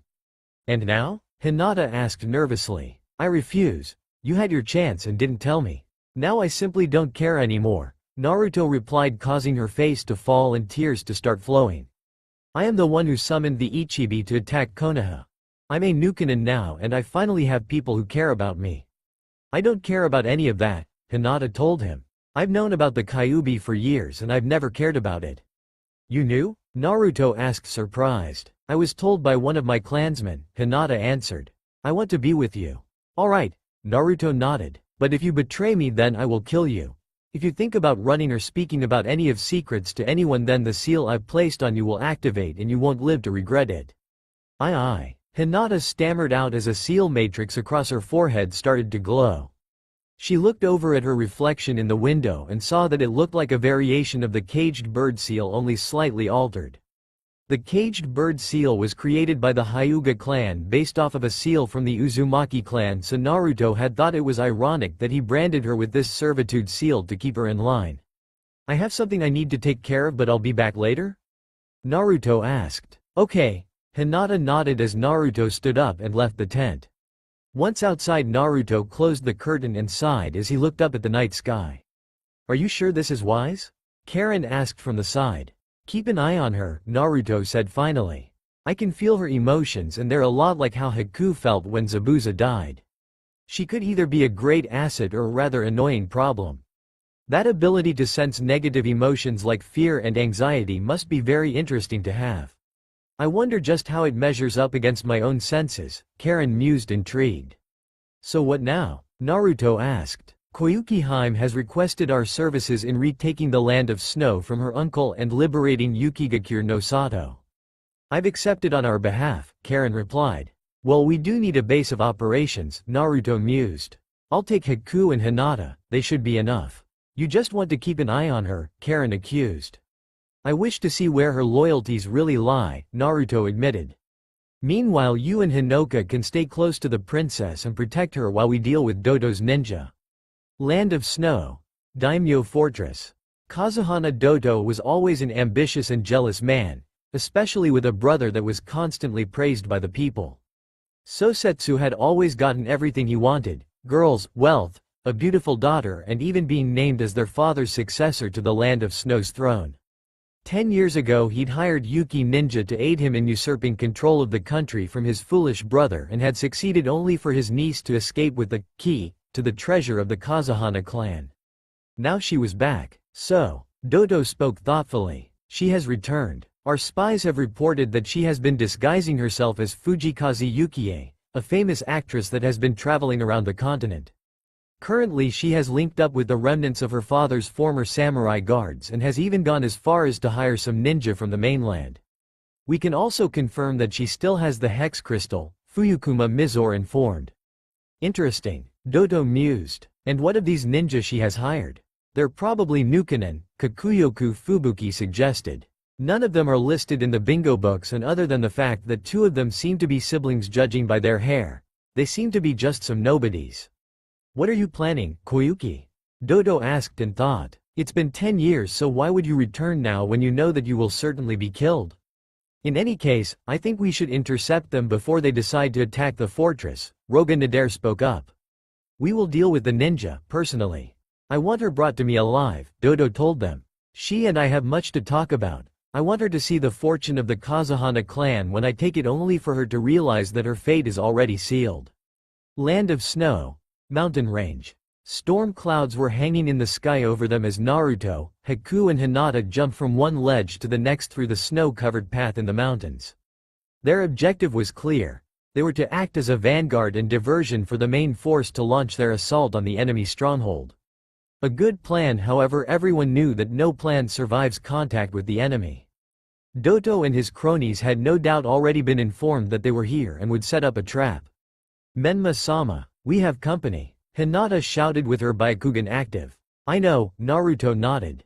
I sense it too. They were proven right when an airship appeared from behind the mountain and swung round, bringing its racks of kunai accelerating emplacements to bear on the three. Scatter! The blonde Uzumaki yelled as a hail of kunai descended upon them, forcing them to take cover under the snow. High above the mountain, Fubuki watched the three vainly try to dodge the onslaught even as more kunai were fired down at them. So easy, Fubuki said as she extended the wings of her chakra armor and jumped out of the airship. The wings shot open and she flew even as Mizor soon jumped out after her, his snowboard activating as he dropped down towards the soon-to-be battlefield. Die you trash, Fubuki sneered as she flew over the three ninja below and dropped a series of ice bombs. The small ball-shaped bombs struck the ground and massive spikes of ice shot up from the ground in all directions, forcing the three to jump away in order to escape. We have them now, Mizor shouted in glee as he closed in on Hinata and landed a solid punch to her face only to blink in surprise when she disappeared in a poof of smoke upon contact. Huh? A clone? Fubuki asked, surprised only to see the other two disappear in puffs of smoke too. They were all clones? She asked, suddenly worried as a three-pronged kunai flew at her from the side only to ping off her chakra armor. Hiraishin no jutsu, she heard the whisper as Naruto and Haku appeared behind her in a yellow flash but couldn't turn in time before Haku swung Kabikirabocho and sent her crashing down into the snow-covered mountain below. That should have cleaved her in half. What happened? Naruto asked as he and Haku landed on a pair of the recently formed ice spikes. Why you? Mizor growled out before turning his snowboard and quickly started towards the two. Shugohaku Rokuhuion Sho. Hinata's voice echoed as dome of interconnecting blade-like beams of chakra intercepted Mizor and sent him crashing back into the snow, his skateboard shattering a moment later. Damn you, Fubuki gritted out as she rose, her hands already formed a hand seal. Hayaten. Sabama Fubuki. Dozens of swallow-shaped formed from the snow and quickly flew at both Naruto and Haku. Hayaten. Hisatsu Hyoso. Haku countered as large spikes of ice shot up from the ground, skewering the attacking swallows. It's the armor they're wearing, Hinata shouted to her teammates. It's created some kind of chakra barrier around them. I don't think ninjutsu or genjutsu will affect them like this.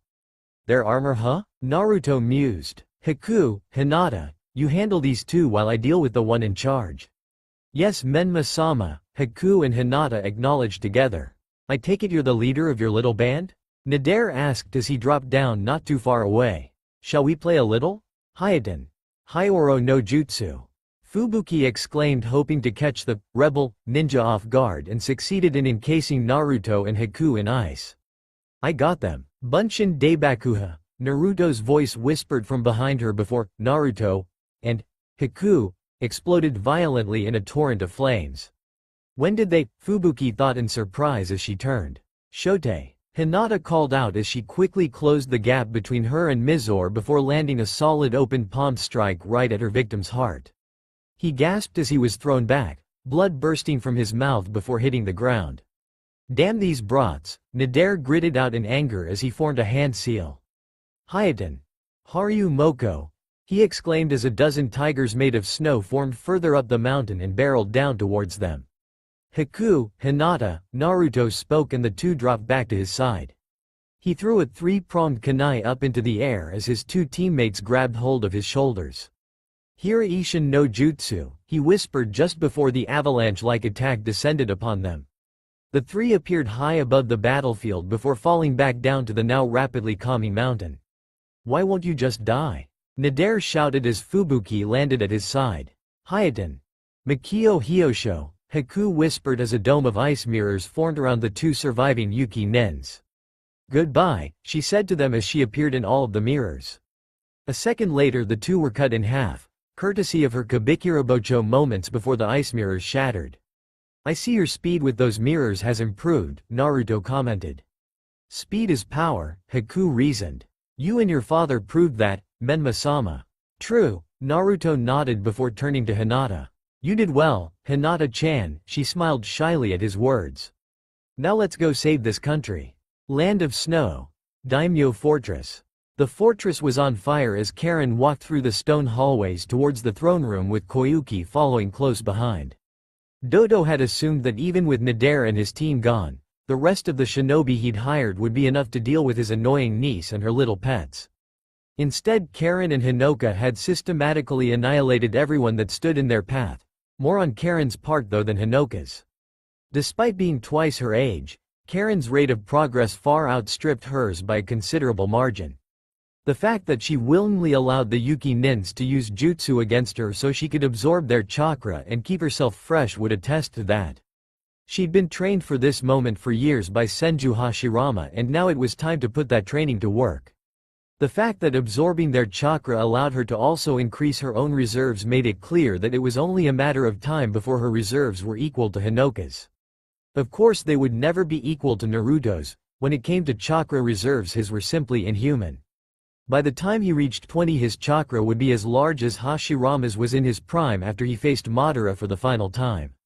If Naruto actually reached that level he would be all but unstoppable, and if he was able to gain full control of the Kyuubi's chakra too there wouldn't be anyone alive who could match the amount of chakra he could throw around. That was a thought for another time. Hello uncle, Koyuki spoke clearly as they entered the throne room. You've grown, Koyuki, Dodo commented before dozens of Yuki nins appeared from the shadows and lunged at the three. Tendo. Shinra Tensai.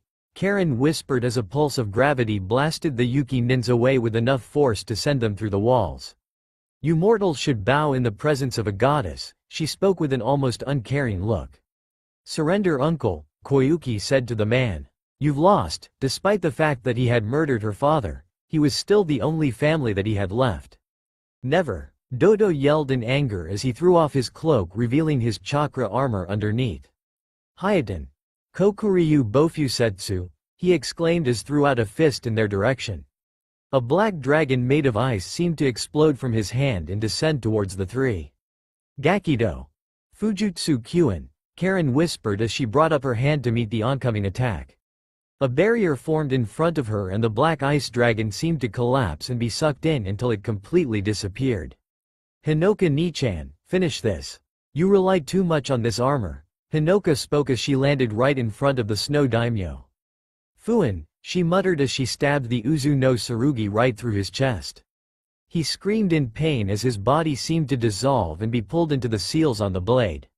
Finally he was gone. Goodbye uncle. Koyuki spoke sadly before turning away. It's finally over, she smiled softly at that fact. No, Karen said knowingly. I think we're just getting started. Yukigakure no Sato was possibly the least known of all shinobi villages in the entirety of the elemental nations both because of its location and the fact that as a general rule they didn't associate with others.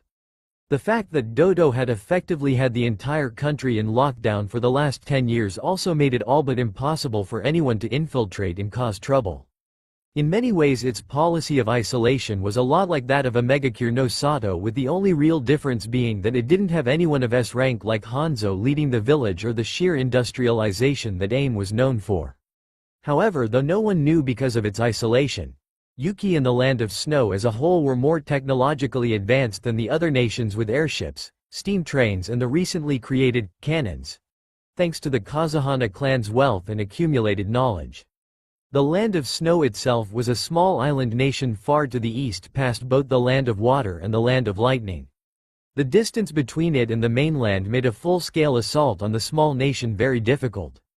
In fact, only Kiri had the naval forces needed to launch a campaign against Yuki much like they did decades ago when they, along with Iwa and Kumo, destroyed Uzushio.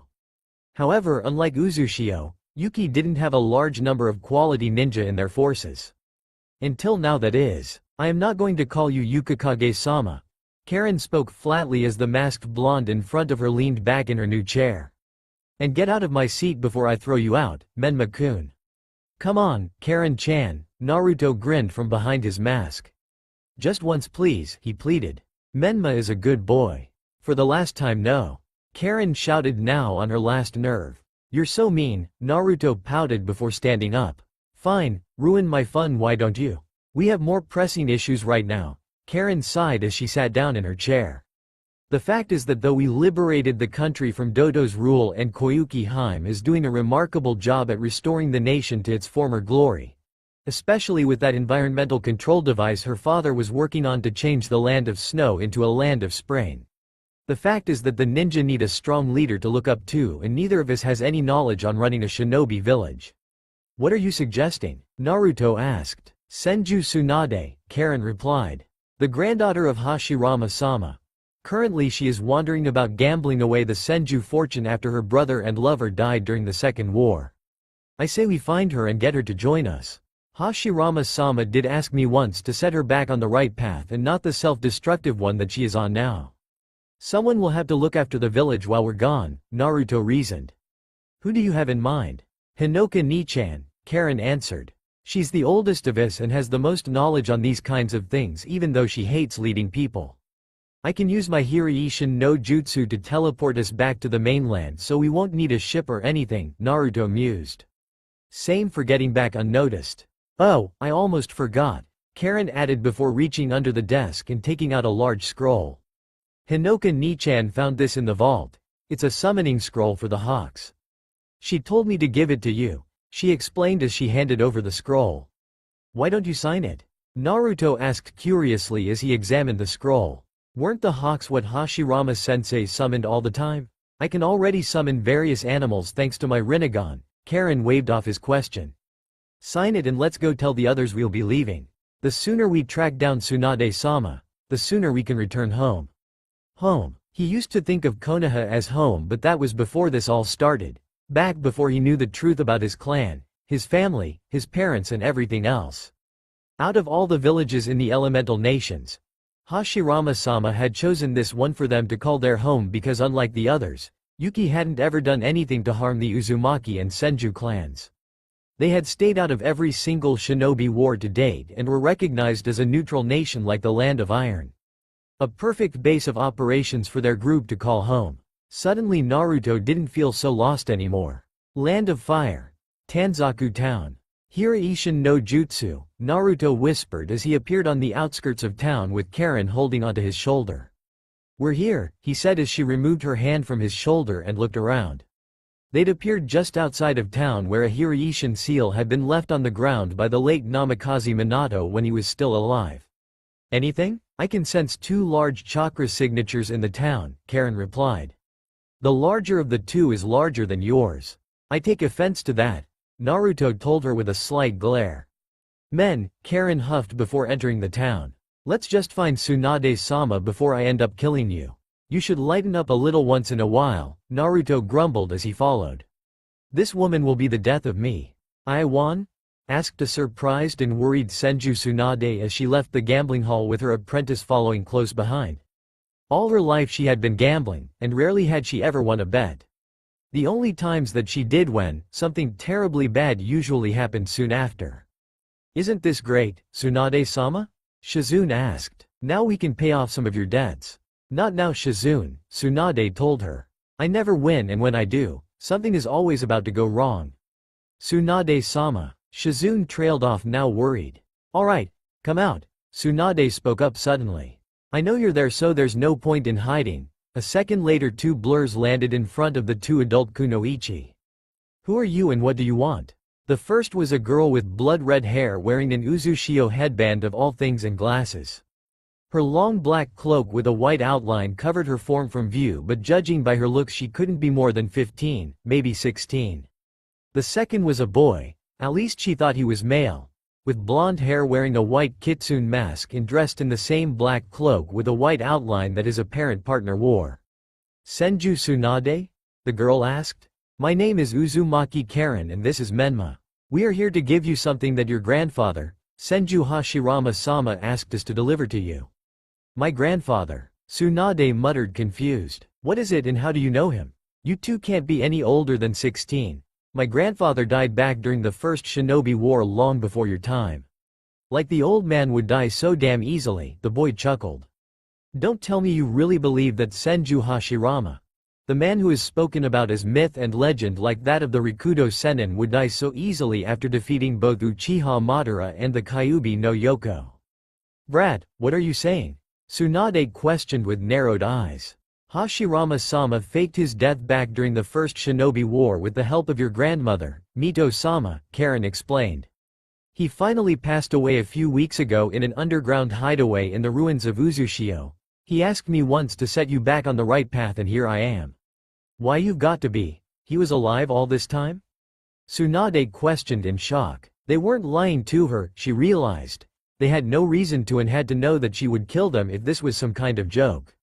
Why did he? Why wasn't he there when Nawaki, his own grandson, needed him then?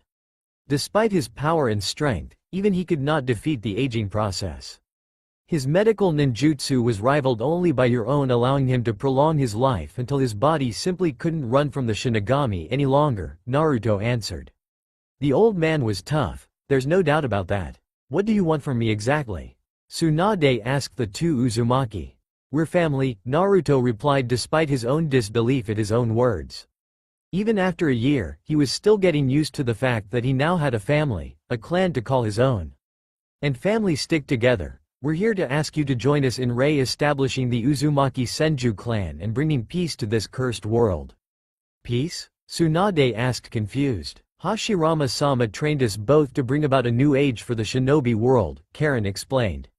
He wanted us to bring about a revolution on a scale akin to the founding of the shinobi nations themselves. That's a tall order, Tsunade whistled at that. You're talking about going up against the entire continent. It's the least we can do, Naruto responded. The old man gave us something that no one else did. He gave us a chance to do something right and protect the people we care about. The least we can do is try and fulfill his wish for a peaceful world without any war for those he left behind. Tell you what, Tsunade smirked. If you can defeat me then I'll go with you and I'll even throw in my grandfather's necklace. Tsunade-sama. Shizune trailed off, becoming increasingly worried. And if we lose? Karen inquired. Then you'll leave me alone and I'll never see either of you again, Tsunade replied. One more time, please, just one more time. Secretly she wanted to lose, but they all knew that she wouldn't hold back. Alright then, Naruto nodded in agreement. Let's go wild. Shirato. Karen exclaimed as her hand detached from her arm with only a long wire-like beam connecting the two, littered with dozens of small bullet-shaped spikes attached. The small projectiles launched in a volley of flame and smoke before raining down on the fleeing Tsunade. Is she some kind of machine? Tsunade asked in thought as she evaded the fast-moving projectiles. They struck the ground around her and exploded in a torrent of fire, forcing her to jump away.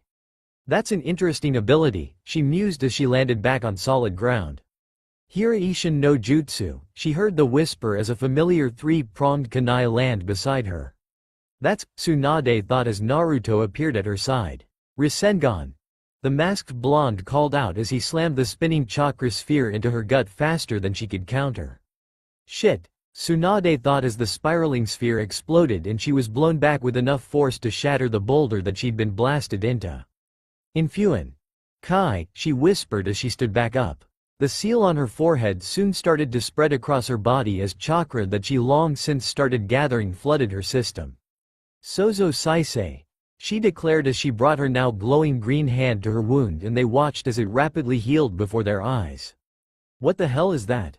Naruto asked. Medical ninjutsu, Karen answered. Though it is not as advanced as Hashirama-sama's own, it will undoubtedly make this fight much harder. Mokutan. Daijiren no Jutsu. Naruto exclaimed as he raised his arm and it quickly transformed into a large tree that shot at the Senju woman. That's my grandfather's jutsu. Tsunade thought in shock before disappearing in a burst of speed. She's fast, Naruto mused as she reappeared above him with her leg raised. Mokutan. Mokujoheki, he whispered as a dome of wood erupted from the ground and locked in place between the two. Hiraishin no Jutsu. He disappeared a second later and reappeared beside Karen, who he'd marked with his seal before they'd even returned to the mainland. Satenkyaku. Tsunade called out as she brought her foot down on the dome, causing it and the earth around it to break apart and upturn, changing the landscape of the battlefield. Jumped again. There's no doubt about it now. That's Minato's Hiraishin no Jutsu, but I thought it died with him, so how could this boy know it? Her chakra control and physical strength is top-notch, Naruto commented. She's stronger than the Sandaime Hokage at any rate. Even to this day she is idolized as the strongest woman in the world, Karen responded. I can certainly see why. You brats, Tsunade said darkly as she rushed at them. Ranshinsho, she whispered as her hands seemed to spark. Gakido. Fujutsu Kyuin, Karen spoke as she raised her hand. Tsunade's eyes as she made contact only for the chakra in her jutsu to be pulled out of her and sucked into what looked like a barrier that had formed between the pair. How did she? Tsunade started as she pulled back her other hand and threw a punch intending to take the red-haired girl's head off. Tendo. Shinra Tensai. Karen called out as a pulse of gravity blasted Tsunade away and sent the blonde Senju crashing into upturned battlefield. That wasn't a shockwave, Tsunade thought as she shook her head and stood up once more. Just then Karen discarded her glasses, revealing her rippled purple eyes, causing the Senju woman to freeze at the sight of them. Those eyes. They can't be. Jiraiya was telling the truth after all. I think it's about time we ended this, Naruto spoke up. Who are you two exactly? One of you has my grandfather's bloodline and is able to do the same kind of Jikukan ninjutsu as the Yondaime Hokage, while the other has the Rinnegan of all things. I recognize those eyes that were said to be wielded by the Kami no Shinobi, the Rikudo Sennin, Tsunade questioned with a glare. We are the ones who will establish peace and order, Karen declared. Chikushodo. Kachiyose no Jutsu, she said clearly as she placed her hand down on the ground, causing seals to spread across the surface.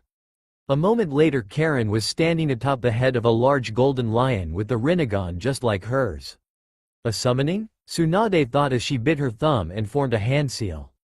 Kachiyose no Jutsu. A second later the massive slug Katsuyu appeared behind her. Tsunade-sama, why have you summoned me? Katsuyu asked. I'm facing two kids with the bloodlines of my grandfather and the Rikudo Sennin. I can't afford to hold back even if they're kids, Tsunade replied. But that's, Katsuyu stammered in surprise at her summoner's words. I know it's not possible, but the proof is right in front of you, Tsunade countered. Kachiyose no Jutsu, Naruto exclaimed as he jumped into the air and a large hawk appeared in a poof of smoke to catch him. So this is the human realm? It's been a while since I was last summoned here, the hawk commented. Is that Katsuyu Dono? I guess she's my opponent, huh? Sorry to call you to fight after just signing the summoning contract, but I need your help, Naruto said clearly. Why not? It's been a while since I've fought someone. The hawk almost seemed to grin as it looked back at the masked blonde riding on his back. The name's Takamaru, remember it. Call me Menma for now, Naruto smiled back from behind his mask. I'll tell you my real name when we're not out in the open like this. You're an interesting one, Takamaru mused before flapping his wings and then circling round to bear on the giant slug below. Let's go, Naruto shouted as they turned and dived. That's my grandfather's hawk summoning contract. It's been lost for decades, so how could he have it? Tsunade thought as she looked up at the descending hawk. Katsuyu, watch out, she spoke up with narrowed eyes as Karen's golden lion lunged at the giant slug. Zeshi Nensen, Katsuyu bellowed as she unleashed a stream of acid at the attacking lion. Gakido. Fujutsu Kyuin, Karen called out as she quickly absorbed the acid. So she's even able to absorb that kind of jutsu too. Tsunade mused as the lion bit into the slug's side and pinned her down. Get off of her, the blonde Senju shouted as she jumped up and landed a solid punch to the lion's jaw, knocking it away with incredible force. Mokutan. Mokasatsu Shibari no Jutsu. Naruto exclaimed from above as Takamaru dropped from the sky and stopped just a few meters off of the ground. Naruto's arm changed into wood once again and sprouted off, wrapping around Katsuyu and retraining her in a wooden harness. Katsuyu, Tsunade shouted in surprise. Katsuyu Daibunretsu. A moment later Katsuyu seemed to burst into hundreds of smaller slugs and fell through the gaps in the wooden restraint. That's enough, Tsunade said finally. We're finished here, she added a moment later. Are you giving up? Naruto asked as Takamaru landed. And it was just getting good too, Takamaru grumbled. You two are strong, Tsunade said with a small smile. And judging by the fact that you can use Mokuton, you must be a member of the Senju clan. The only other Mokuton user I know has about the same level of skill in using it that you have, but he's twice your age. Only a Senju can possibly wield the full power of that bloodline, so that makes you family. She had long since given up on family, and yet now that she thought about it, not only did she feel better than she had in years, but she also noticed that she hadn't even taken notice that she'd been covered in blood from her wounds earlier. It seems her fear of blood had disappeared too. So you'll come with us? Karen asked as she landed beside the Senju woman. Yes, Tsunade nodded as a worried Shizune approached. As soon as I give you something, she added as she took off her grandfather's necklace. I believe this belongs to you, she said as she handed it to Naruto once he dismounted from Takamaru's back. It was my grandfather's. You could buy a mountain with it, though my grandfather originally created it to aid him in suppressing the Biju. I see, Naruto nodded. Thank you, he said as he took the necklace and put it on. Are you sure about this, Tsunade-sama? Shizune asked her master. It's all right, Shizune. Tsunade smiled back over her shoulder.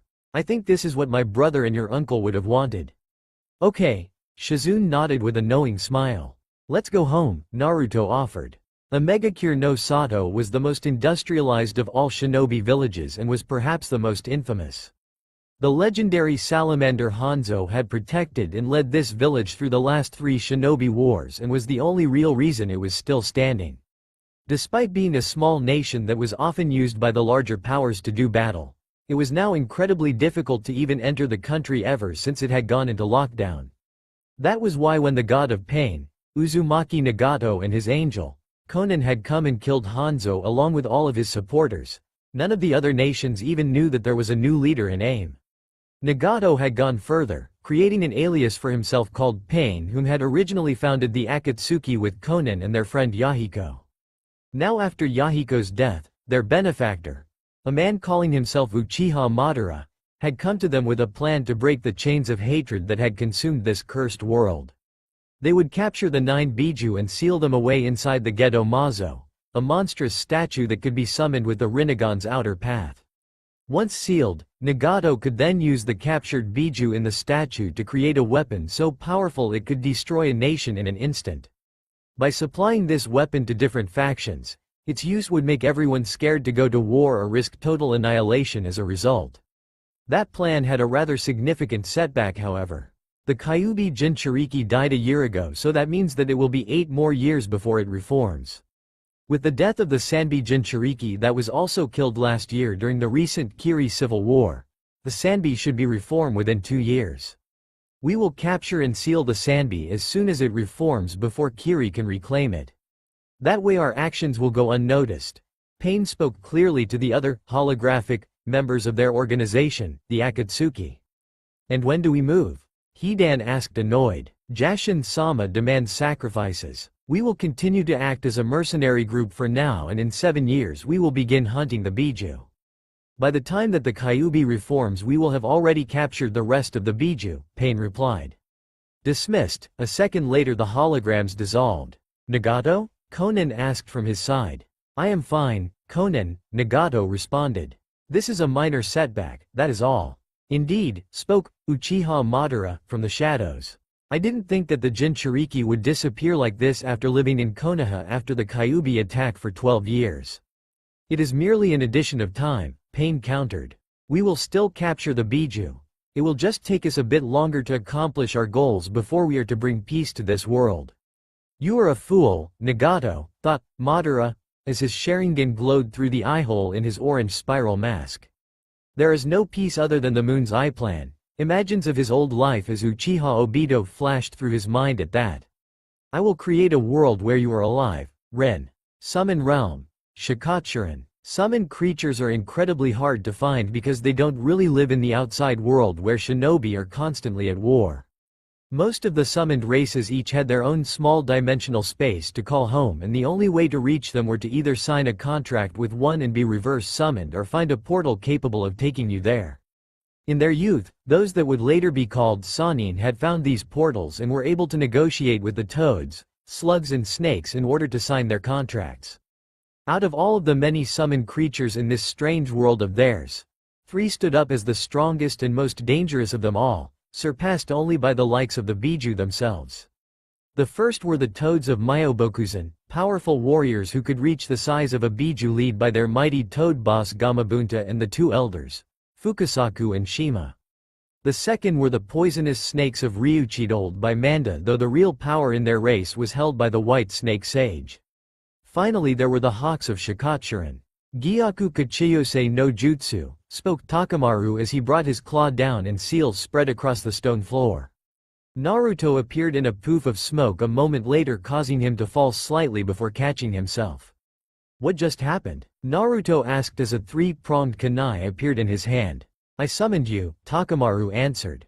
Welcome to the home of the Hawk clan. The boss lady wants to speak with you. Okay, Naruto nodded as he put away the kunai. Lead the way, he gestured.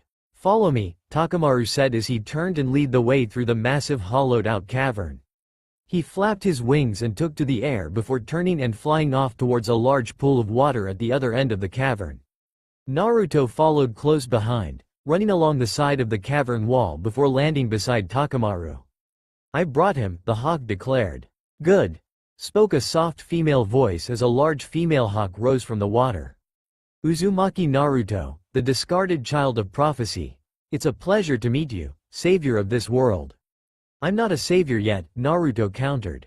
And how do you know my name? Would you prefer that I call you Menma instead? Or perhaps Senju Hashirama? The female hawk asked back.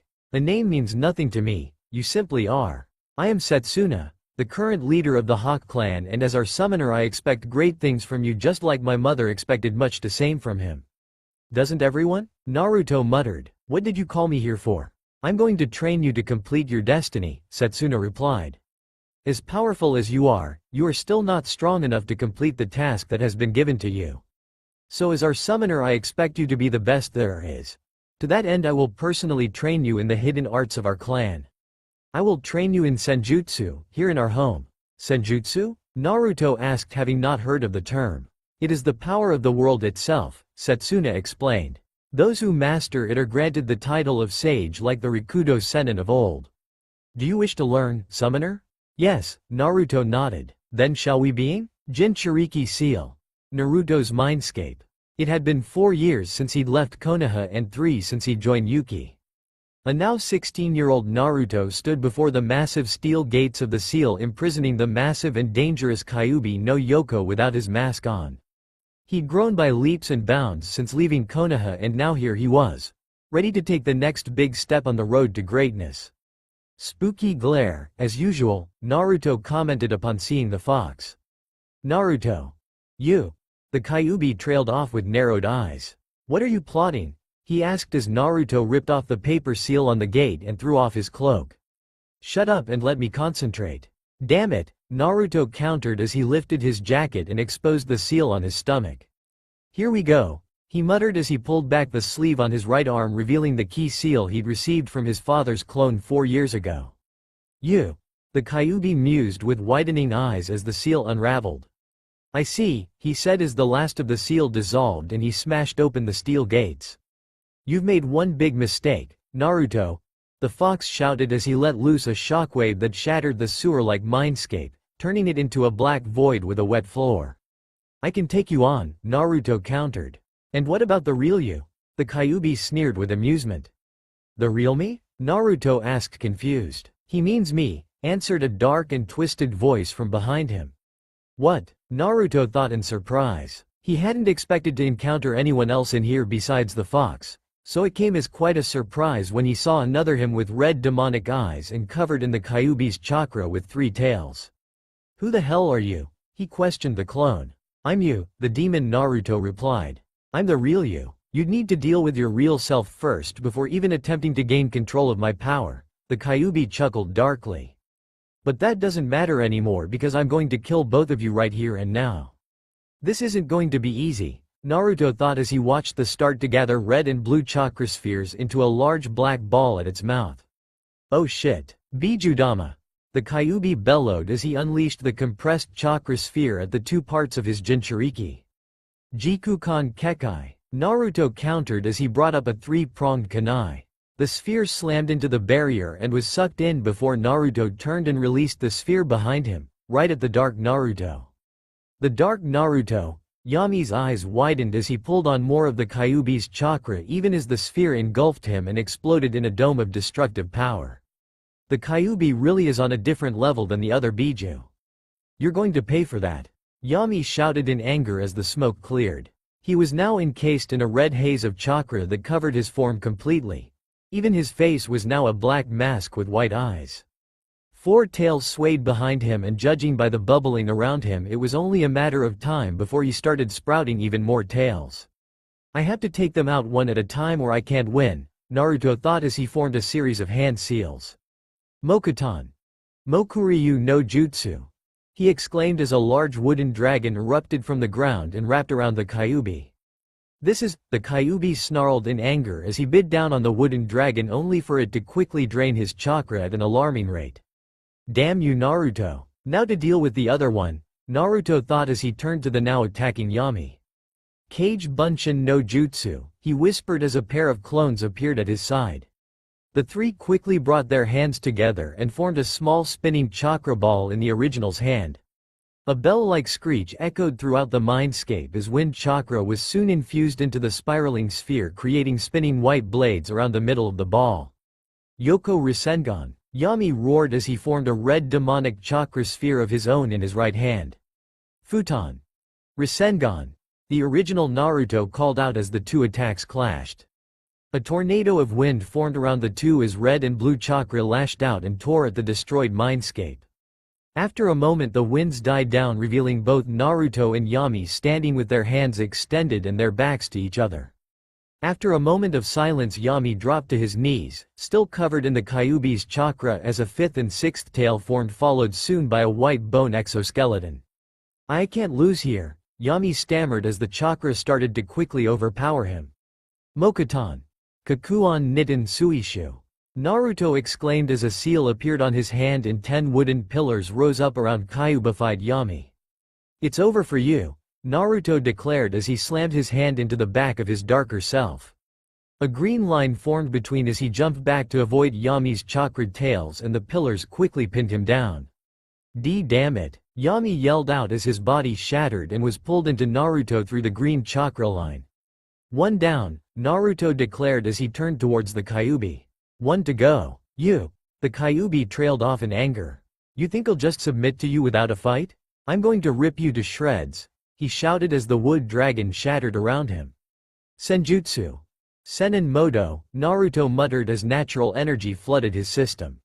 His eyes turned gold as the pupil elongated into vertical slits with dark red rings around his eyes, signifying his ascension into Sage mode. He'd been training with the Hawks for 2 years in order to master this form, and he was glad that he did, otherwise he wouldn't have even thought about facing the Kyuubi like this in combat. Taju Kage Bunshin no Jutsu. He called out as hundreds of shadow clones appeared around him. You haven't won yet, the Kyuubi snarled as Naruto jumped high into the air with a pair of clones. The two clones quickly brought their hands together like they had done before and formed a familiar chakra ball.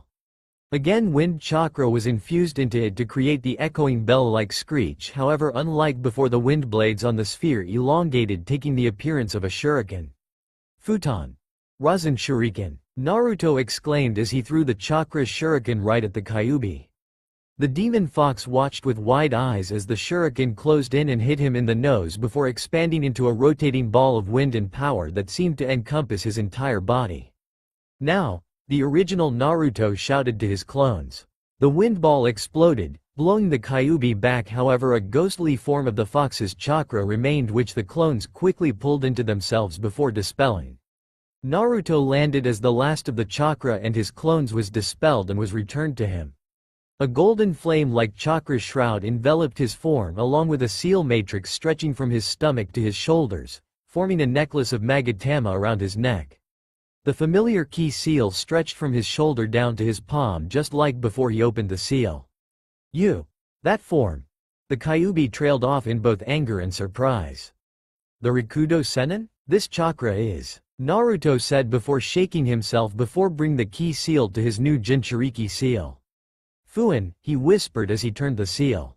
Several torii dropped from the void above and quickly pinned the Kyuubi to the wet floor, causing him to snarl and thrash as the torii interlocked, forming a cage around the defeated tailed beast. I won't forget this, Naruto, the Kyuubi roared as it sank back into the darkness behind the new seal. I'm sorry Kyuubi, but I'm going to have to ask you to wait just a little longer, Naruto said as he turned away. Just hang in there and someday you'll be free again. You humans never say what you really mean, the Kyuubi snarled from the darkness. Maybe that's true, Naruto admitted. But you've known me for my entire life. You should know by now that I prefer to let my actions speak for me better than my words ever could. A moment later he was gone. Old man Rikudo, the Kyuubi, Kurama, mused silently. Could he be the one you spoke about? Land of Fire. Konoha, Training Ground 7. A 21-year-old Uchiha Sasuke stood in front of the memorial stone staring at the name of the one person he would forever think of as a hero. His best friend and rival had died almost 9 years ago to the day, and it was all because he was too weak to save him back then. Haruno Sakura and Sarutobi Konohamaru were no doubt waiting at their meeting spot over on one of the southern bridges in the village that had been built to cross over the street that ran through the village. As for Kakashi, back again, Sasuke? The now 35-year-old Hitaki Kakashi asked as he approached his prized student. You've been coming here more than me lately, he commented. At least now I understand why you're always late, Sasuke countered as his sensei stood next to him. If you could go back and do it all over again, would you? Absolutely, Kakashi nodded as he stared at the names of his teammates, his family, engraved upon the memorial stone. None of them should have died, and I'm worse than trash for not being able to save any of them. Is there something you wanted? You're usually here before me, Sasuke asked curiously. It's about your brother, Kakashi replied, causing the Uchiha to freeze at his words. Hokage-sama has just informed me, Itachi is on the move along with the rest of the Akatsuki organization. Word has it that they've already captured the Sanbi, Rokubi and Nanabi. It appears that the reason they've been keeping their heads down for all these years is because they've been waiting for the Kyuubi to reform after it died with Naruto 9 years ago. The Kyuubi, Sasuke trailed off. We can't let Itachi get control of something like that. And we won't, Kakashi nodded. Hokage-sama thinks that the Akatsuki will be coming after Konohamaru-kun soon, so he wants us on the move as much as possible so they aren't able to track him down as easily as they can if he remains in Konoha. Where are we going? Sasuke asked the question. Suna, Kakashi answered. It's just a diplomatic mission. That's all for now. If you enjoy, then please like, share and do comments.